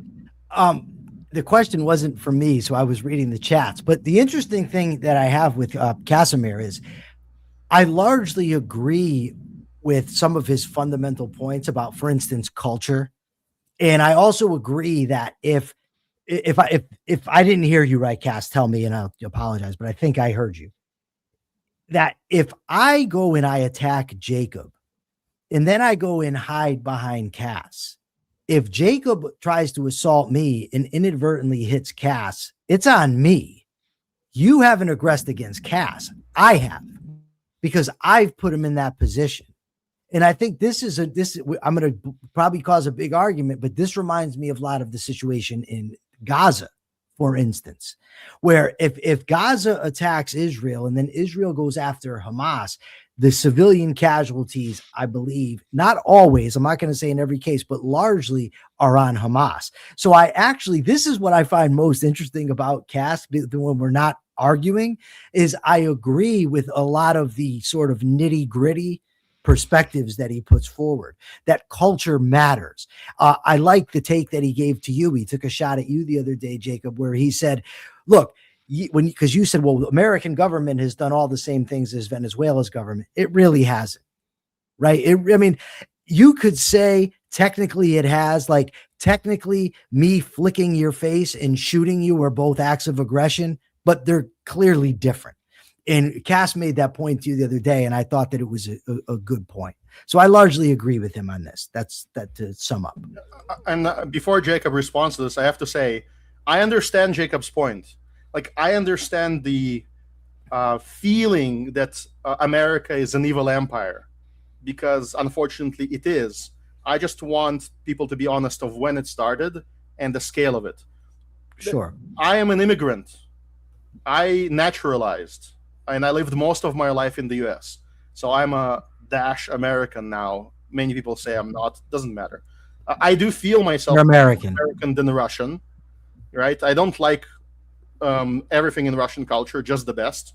And so for me, I am grateful for the United States being like the best out of everything that exists on this planet. Super grateful. And this is why, and I love it. Really, really love it. And this is why I'm both critical, but also I have to be fair. Like, the rest of the world is really much more shitty. The corruption in Russia is really much more shitty. Here, and I have a clear reason why. The reason why is because we're armed to the teeth. It's the only distinction I see. It's because we have more guns than people, and we'll print a lot more. Not me personally, I'm in New York, but let's just say there's a person printing for me in another state that I totally don't own, and once I reach there, thank you. You know, when I was a reforming criminal, when I first started to learn to change, I read a book called Inside the Criminal Mind. And he said that you have to understand, he lays out all the characteristics of a criminal. And he says most people exhibit these characteristics at one point in their lives or another to a slight degree. The criminal exhibits them at the end of the spectrum all the time. And that's what this reminds me of. That yes, the United States government has done a lot of wrong. Yes, the United States government steals in terms of taxes, but it ain't what it is in Russia. And it sure as hell ain't what it is in Venezuela or North Korea. See, and I guess to me, it's like, I feel like I'm not going to say it's the same, because I mean, like, the truth is, like, it would be unlikely for it to be exactly the same. I think. Could we do this? Could we do this? What we've done tonight? You've got two jabronis yelling at each other, arguing over what their government's doing. Another jabroni trying to gain some order. We're having fun. We're able to voice our opinions. You can't just do that everywhere, right? We have to own that that's a good thing that we can do that. I think the only so Casimir said gun ownership is kind of the only reason that we have some modicum of freedom compared to the rest of the world, and the freedom we have that the rest of the world doesn't have to the same degree is freedom of speech. And so I 100% agree with that. But if we're just talking about the evils waged by the government, it's like, if we're talking about torture, if we're talking about killing political opponents, if we're talking about theft and economic devastation, I'm just like, we can, nitpick over degrees of scale, because then it's like, well, it's not exactly apples to apples, because it's like what Maduro did was like concentrated mostly to his people, whereas the American government is like, it's a lot because it's kind of spread out across, like, not just the domestic population, but all the different areas where our military and presence are felt. So I think the calculation is complicated, and it's not that I'm sitting here trying to say that I would rather live under it. It's actually like, I would rather be a citizen of the American government than have to live in a different country and be a victim of not only a different government, but also a victim of American foreign policy. So, but that's a discussion probably for another time, but those are just my thoughts since it came up a little bit. Also, the Israel stuff is like, I actually kind of agree in principle with what you guys are saying.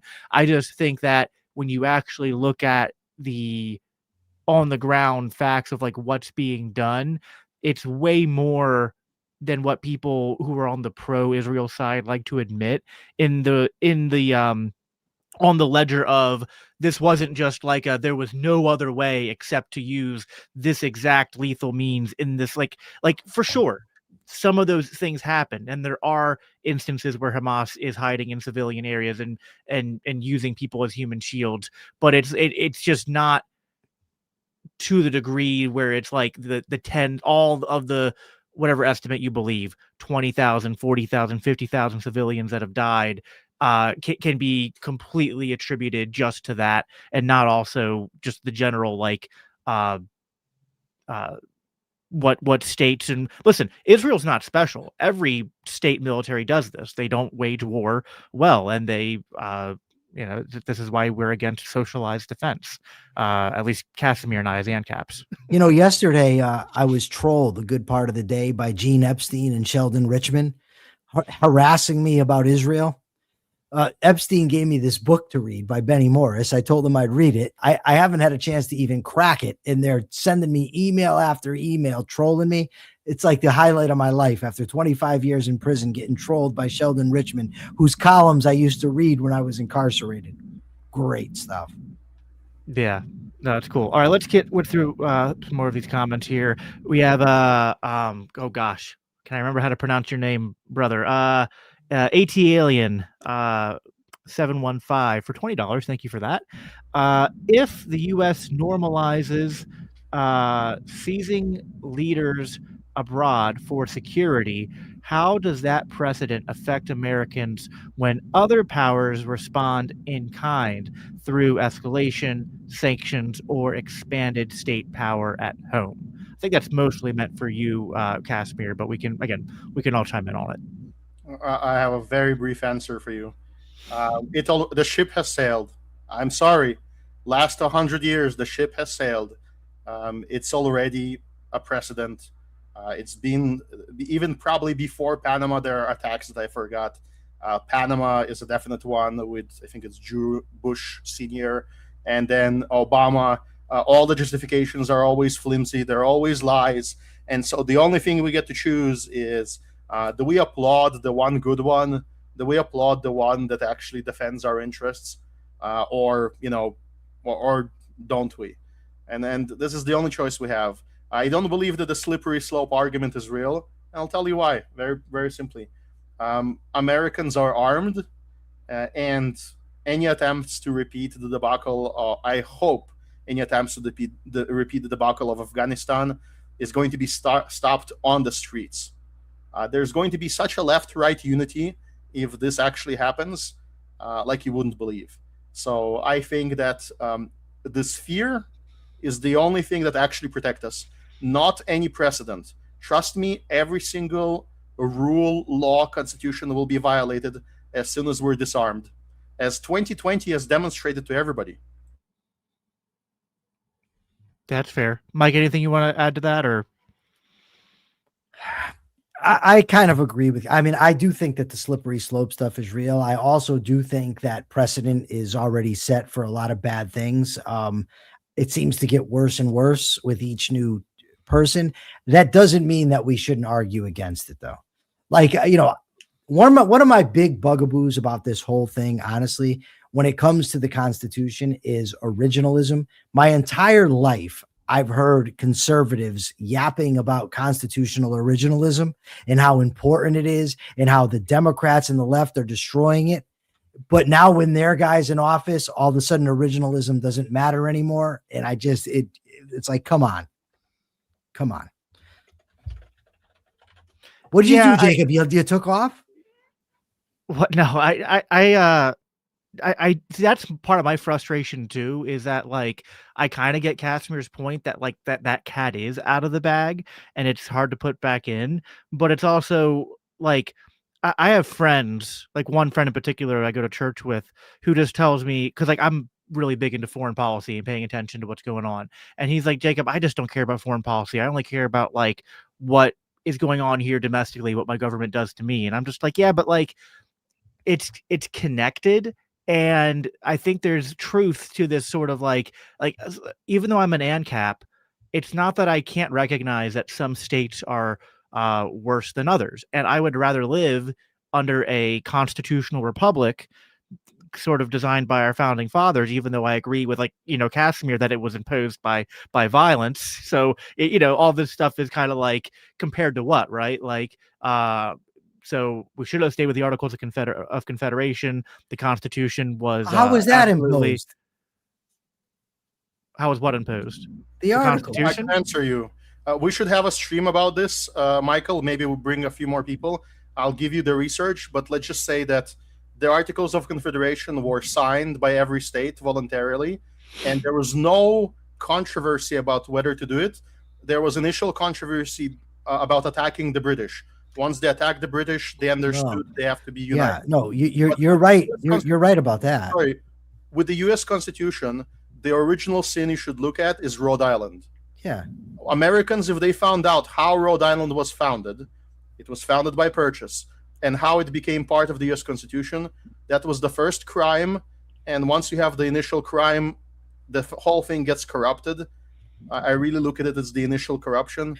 No, I've made the argument a million. How old are you, Casimir, if you don't mind me asking? Very. You're my age. You're up around 50. Let's say I was born in the USSR. Oh, okay. But that could have been in the 80s. But I've been making the argument for a long time. Yeah, under the Articles of Confederation, amendment required all 13 states. The Constitution, when they went to the convention, only required 9. It wasn't to the states, it was to the people, so it was altered. I agree with that. But just the fact that 13 states signed on to it doesn't mean that the people within those states all agreed to it. The women weren't allowed to vote. There were slaves. I mean, so it was still imposed by force, even though the 13 states all agreed to it. I mean, but it was a different type of, because, like, as we see the articles playing out, like, the government the articles created had no teeth to really do anything. So, like, they agreed to it, but it was like we're agreeing to this contract that basically doesn't, like, impose a monopoly of power over us. At the end of the day. Now, the state governments themselves did, like, anarcho-capitalist conceptions. I'm not saying that. And they also blocked free trade, and that was a problem. So the fact that there wasn't the universal, each state would put tariffs. So they didn't all do it, but a lot of them did. So you didn't have free trade among the states. So there were there's problems with whatever you do. This is a great stream for another day to go down this road. But I guess, just to my point, is, like, even though I'm going to be pretty much in Casimir's camp on hating the Constitution in a objective sense, I could also say, if we obeyed the Constitution by the originalist letter of the law, like, meaning of it, that'd be a better state to live under than what we have now. And there's just something contradictory in conservatives and liberals who want to be the global police force and global hegemon, but then also want to pretend that they're, like, originalist constitutionalists who want to have this small limited government. I'm just like, it doesn't really work both ways.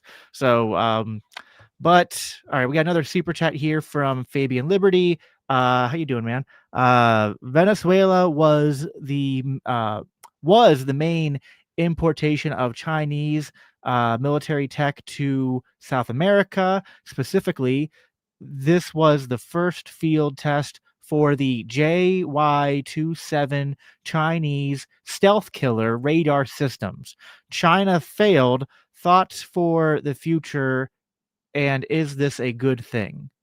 So I think that's more towards you, Michael. Of Chinese mil tech to South America. What's the mil? I don't know the phrase mil tech. What does it mean? Like military tech. Oh, yeah. You got to understand, being in prison a lot of years, I don't get a lot of acronyms and I don't get abbreviations a lot of times. Somebody put today on a show I was on, IIRC, and I'm like, what the hell is he talking about? If I recall correctly, correctly. So, yeah. But anyways, yeah, look, Venezuela's bad. There's no doubt about that. Maduro's bad.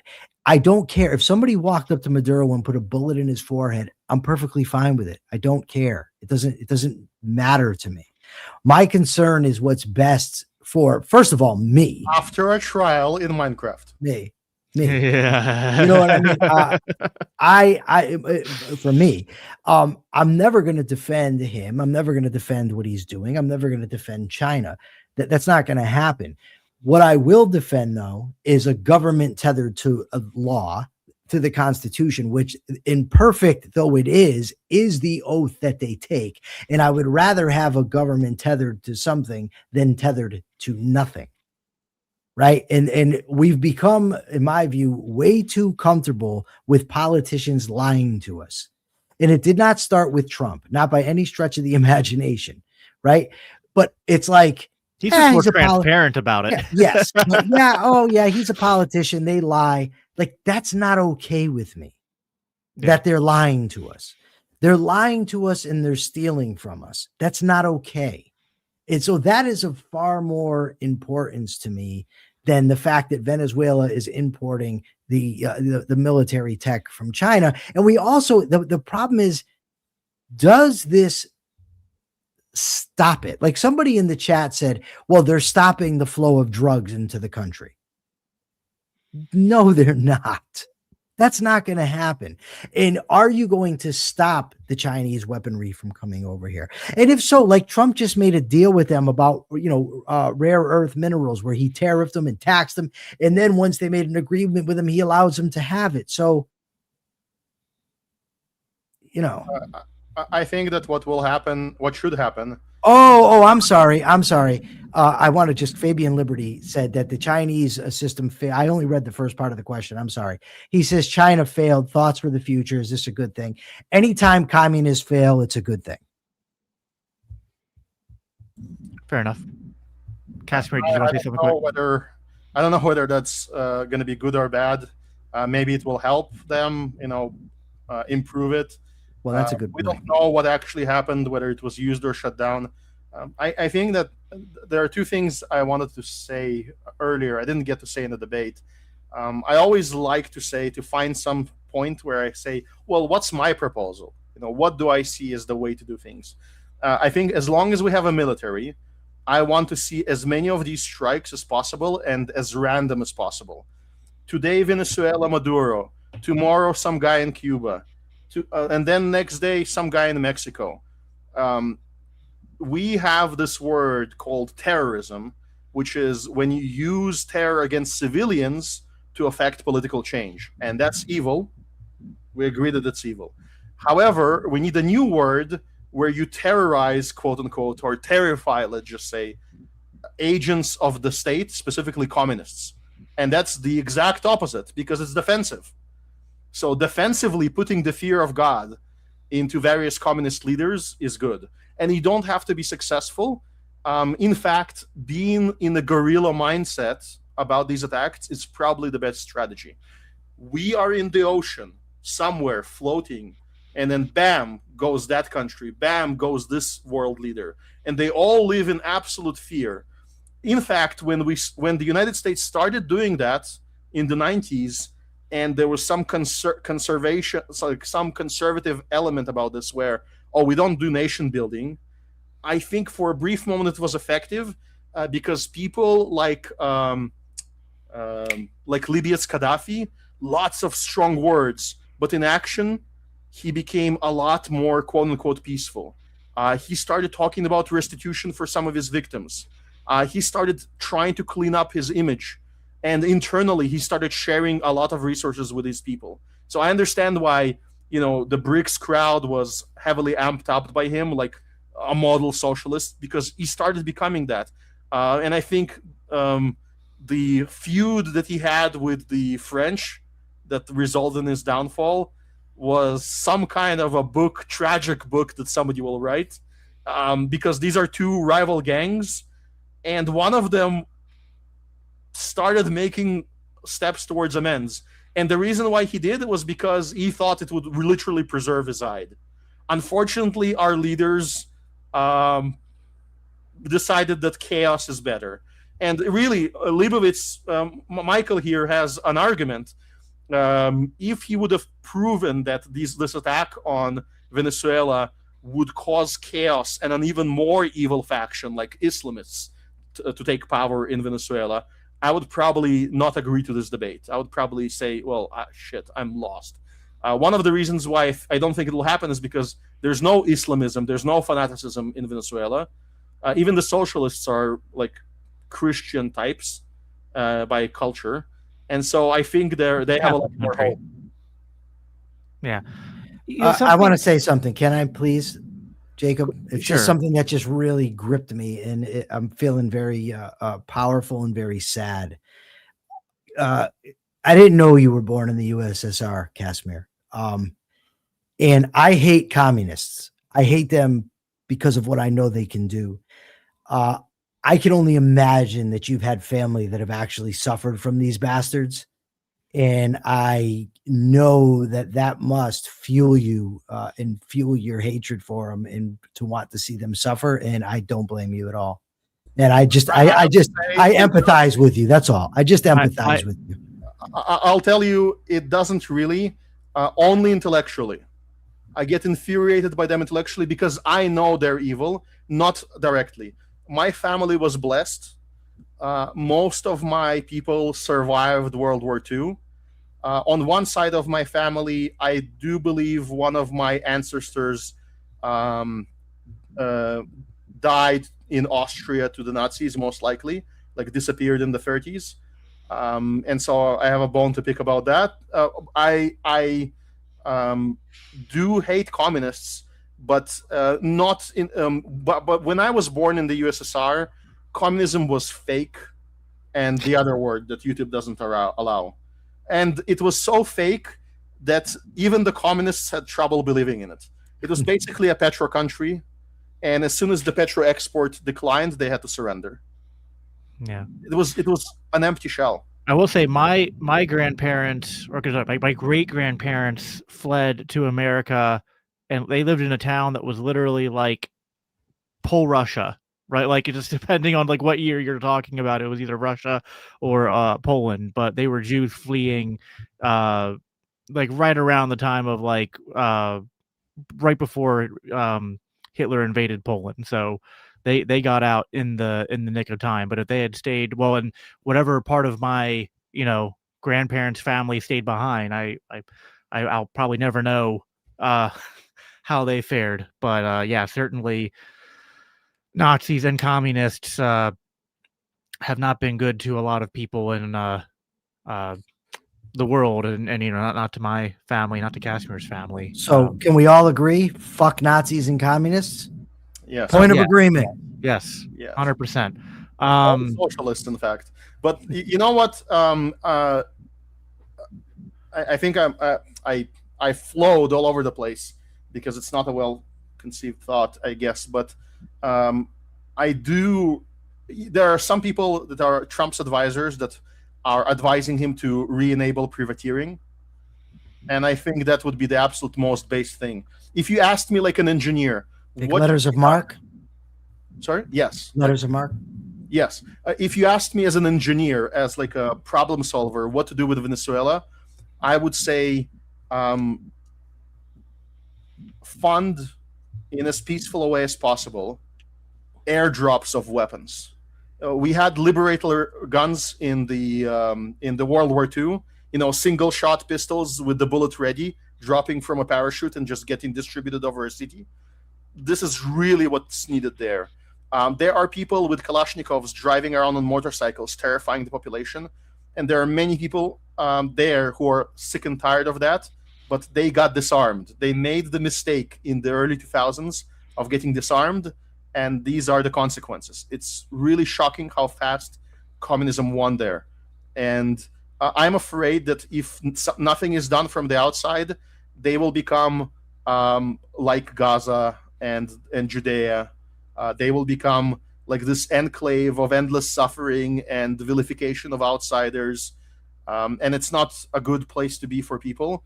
And unfortunately, I don't think anyone would volunteer to street fight for them, even though many people would volunteer as like SEAL team and Delta to go in and take out key targets.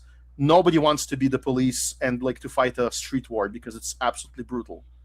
But if we arm the population and just make weapons ubiquitous and widespread, that could actually function. I do believe that many people are hiding their power level, and a lot of the bravery of the thugs is because they don't get shot back at. what's happening right now in Iran is a good example.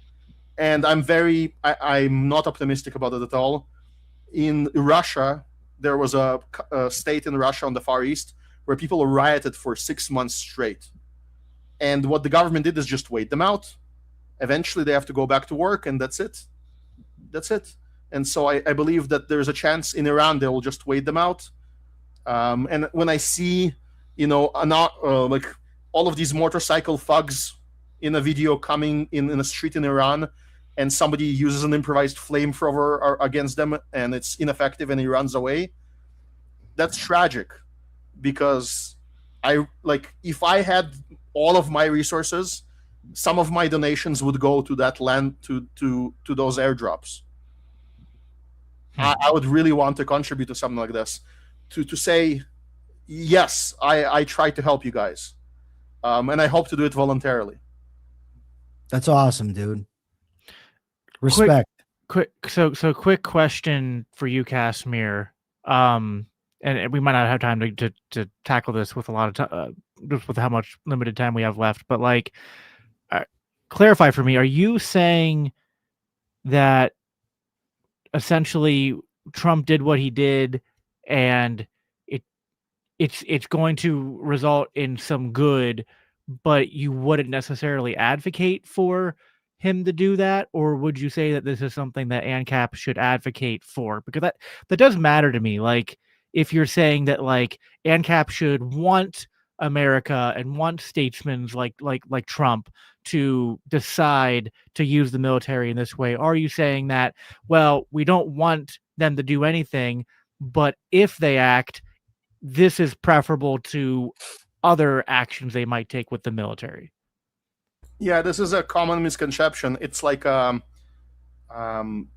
say there is, as an ANCAP, you look at the trolley problem. There's a lever. As an ANCAP, you are not allowed to pull the lever yourself, because you're not allowed to aggress against the one innocent to save the five. However, if there's someone else that stands there and he's not an ANCAP, and you yell at them, save the five, that's perfectly legal. Because it's the same argument as for voting. I'm voting between one evil and another evil. I'm voting for the lesser evil. As long as I don't promote, I don't conspire with, participate in the evil, I'm just like a hostage choosing the lesser one, I'm fine. Similar here, it's like, yes, it's a broken clock. Yes, it's an ineffective means of defense, and the private production of defense should be better. And how close to Michael's, minarchy should it be formulated? In fact, I think that if I spoke with Michael long enough to explain to him the format of the Hopi and Covenant community, it could convert him potentially, because that's how it converted me. I was in his position 10 years ago. I said, small government, but who's going to destroy all the thugs worldwide? And now I think that private actors will be able to do so. They are basically regional monopolies, except the monopoly is by merit. You purchased the land. You invited all the tenants, and they voluntarily joined you.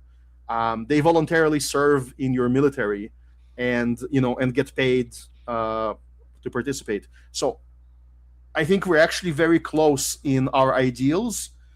He doesn't believe in it being possible to be totally private. And we're actually close, because the end format is very much the same. A gigantic covenant. I was getting his state. I was getting tons of shit from the Zulu crowd for saying this the last couple of months, but I was like, true minarchists like Michael, I think, are fellow travelers of ANCAPs like you and me, even if there are some slight philosophical disagreements. But it's like the things we're advocating for in terms of how society would organize are pretty close cousins in my we in disagree about what the most effective means are, not about what the end should be. I think all three of us want human beings to be free, to make their own decisions, to own their own property, to be able to do with their own bodies and their own lives whatever they want. I mean, I think we'd all want that. It's just a matter of what we think or how we think that best is implemented. Yeah, I think it's good enough for the time we have here. Yeah, because like just to wrap a bow on what I was asking you, Casimir, because like I was thinking about this, and like there could be a slippery slope to someone saying, you arguing for this could also be an argument for, well, Trump should close the borders, because if you're going to have a border, then he should keep out the undesirables and the communists and the Islamists and anyone who is not conducive to a culture who values liberty. But I know you would say ANCAP should not, like, you would say we might not want those people here, but we should not advocate for government to control immigration, even if that comes at a cost of people coming here we don't want to come here. Can we answer this question from Jim Valiant? I'm sorry. Go ahead. No, I'm sorry. Unfortunately, that's not the format. If the format was that we ask a person, "Are you a communist?" and he signs on a document, "I'm not a communist," he enters the United States, and he said, and then he joins the Communist Party or the Democratic Socialists of America, and then we capture him and we boot him naked to the other side of the border, that would be legal because he's an aggressor. And he like lied about it, but more importantly, he aggressed. So the problem is the government doesn't do that. It also doesn't allow people to go to an empty home like place to homestead it. So there is a lot of arguments that are hidden because we disagree on fundamentals. But I can make Liquid Zulu and other open border enthusiasts concede on many points, which they don't even get to argue because the argument gets stuck in the originating principle. Once you accept the principle that open borders are better than closed borders, then you can say, well, private borders are much better than both. And what are private borders? They include calling the police to evict a communist. Sorry, I was reading the someone's comment, not you. I think I was reading the same comment Michael was reacting to. Yeah, I guess this would again be interesting to talk about more at some other point, because I think there's a similarity also in the like you were complaining to Michael, which I agreed with, that like the American government is forestalling private citizens from creating institutions to protect their rights and private property in other geographic regions. But that sounds like the same kind of argument that, like, say, Dave Smith might make for immigration, where he's like, hey, the government is forestalling our ability to freely associate. And so while they have this monopoly, if they're not going to allow us to sort of exercise our own right to, expel people from our communities and whatnot, and not live among them, then they should use that monopoly in a certain way which benefits the American people. So I'm not trying to make that. I think there's a way. I think there's a danger there. You're saying Casimir is in line with Dave Smith. Basically, yeah. Casimir and Dave Smith are best friends. You have to look at the analogy breaker, which is the targeting. So in Venezuela, if civilians were targeted, like deliberately, then we would say that's it. That's checkmate. That's awful. However, civilians are not targeted. There's no evidence of that. However, when the government implements closed borders, civilians are overwhelmingly targeted. It's Liquid Zulu gets stuck in Scotland instead of living in New Hampshire, right? It's him and everybody like him who's freedom loving that gets targeted. Well, I've already said that I would crowd, I would create whatever it is, GoFundMe, crowdfund, whatever. We will get Liquid Zulu sponsored to come to the States in my Hoppian border system. Anyway, let's get through the last few of these chats here.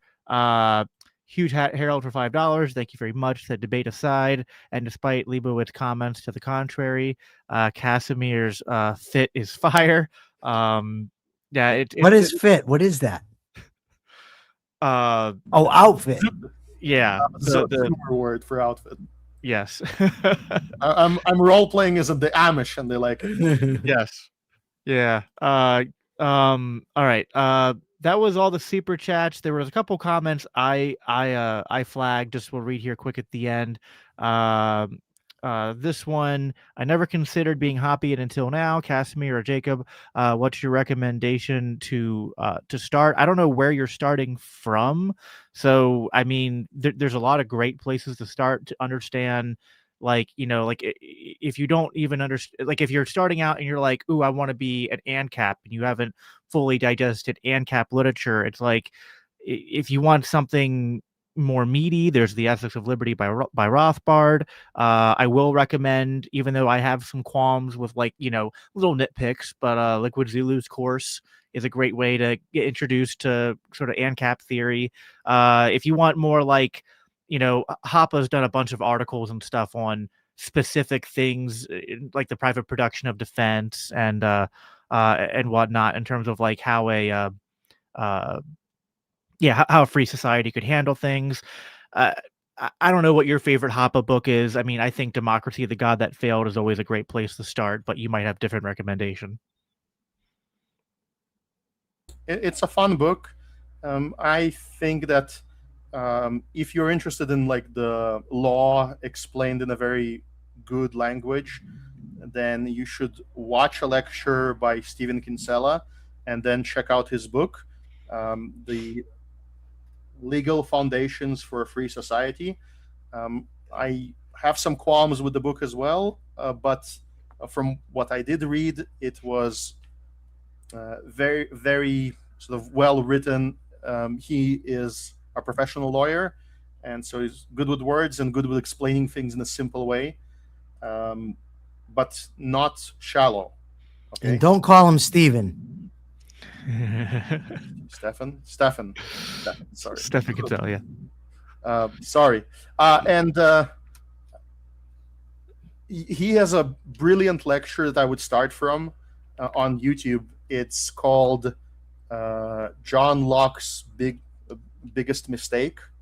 Yeah, find the video that's posted on his channel. It has so many beautifully concise points that explain to you what is libertarianism specifically and what isn't. I don't know, you call it right libertarianism or true libertarianism.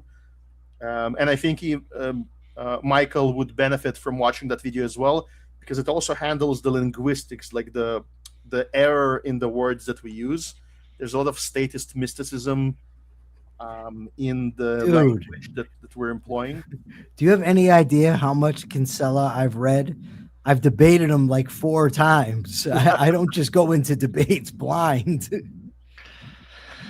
Kinsella's a great resource. He's done a good job. As also my my co-patriot here at LCI, Kerry Baldwin, are the two I've read who have done a good job of making Lockean critiques of Locke in favor of arguing towards ANCAP ideas. I think A Theory of Socialism and Capitalism is also a good one. It helps to explain the meme of why the bottom right quadrant of the political grid is ANCAP and everything else is communism. Like it's basically the meme is the book is the written form and the meme is the short condensed form. Yeah, I'd love to hear his take on why Mises was a communist.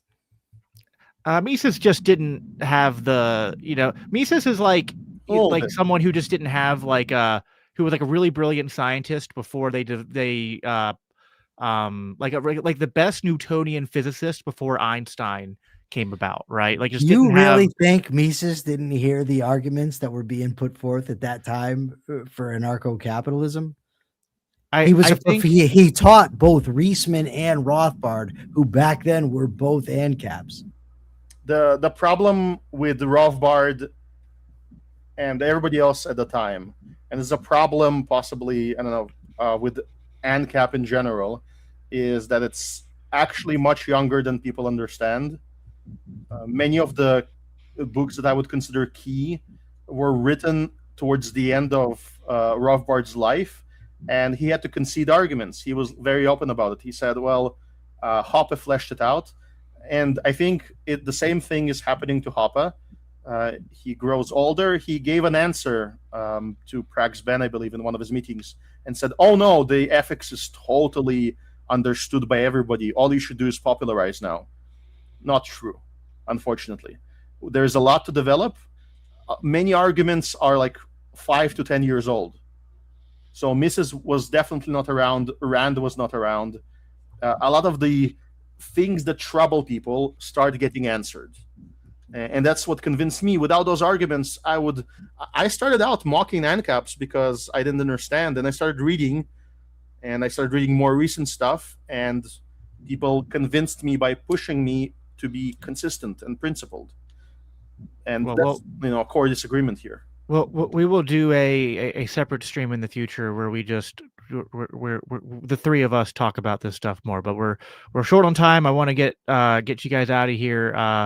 2 more super chats that were added in real quick. $2 from Griffin Gaming 4474 said Hoppe is based. Enough said. I'm sure you like Hoppe too, even if you don't agree with everything he said, Michael. I've only read Hoppe on argumentation ethics and epistemology. I haven't gotten into the law stuff or his economic stuff. We're limited in our time of what we can read.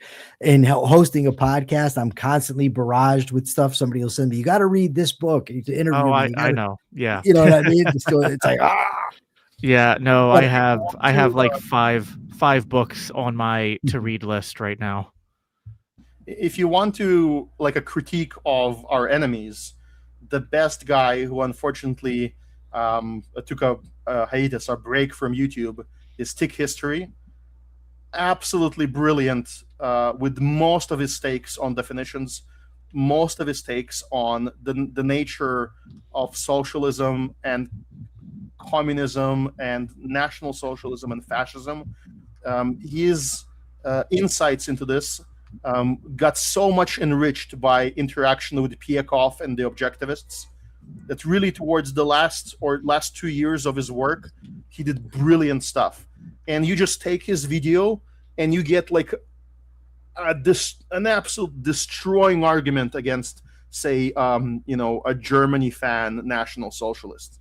You take any position that they have, and he has a video demolishing it with references to every possible source, with analysis of those sources, and with the empirics of it, and with the philosophy of it.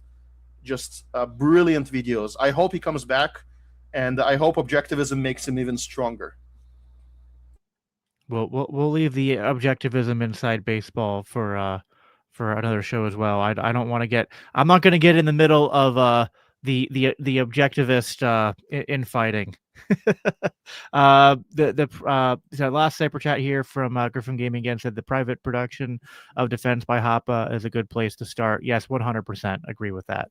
I do think that is one of the more, I think we have good answers for it, but I do think one of the most legitimate criticisms or questions for ANCAPs is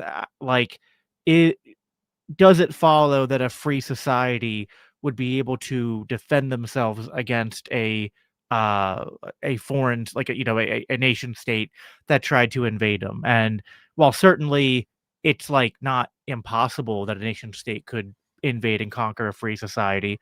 I mean, nation states also conquer other nation states, but Hoppe does a good job, as does Bob Murphy and others, in sort of answering that question.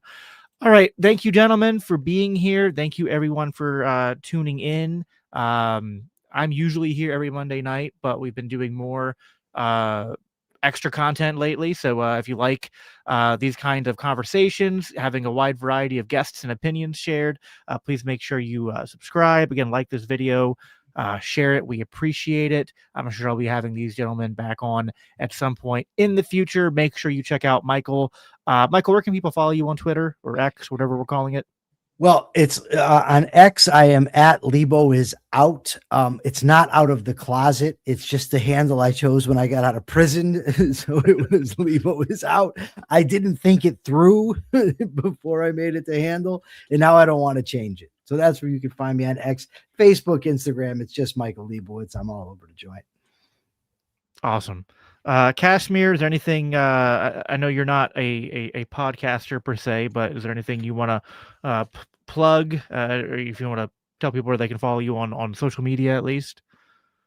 Yes, you should follow me on Free Casimir on X Twitter, and you should keep telling me to start my own YouTube channel. It really, boosts me up. And call me names if I don't do it within the next year. Definitely insult me as creatively as you can. Call me a weakling and all the other dirty stuff. Because I can feel your demand, and don't let me enjoy the laurels of it. Right? Make me work for it. Thank you. Awesome. Thank you guys for being here. Thank you everyone for listening. Thanks, Kashmir. Yeah, and listen, Michael. you guys did a good job. It was a lot of there were fireworks. Everything ended on a good note. I'm happy. So I hope I proved that I can be as big a dick as Kashmir.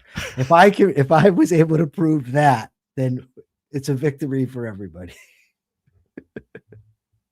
It's better than the alternative. Trust me. Gosh. All right. We're going to let everyone go. Everyone, we'll talk to you. I'll be back again here next Monday at 8 o'clock. We'll see you then.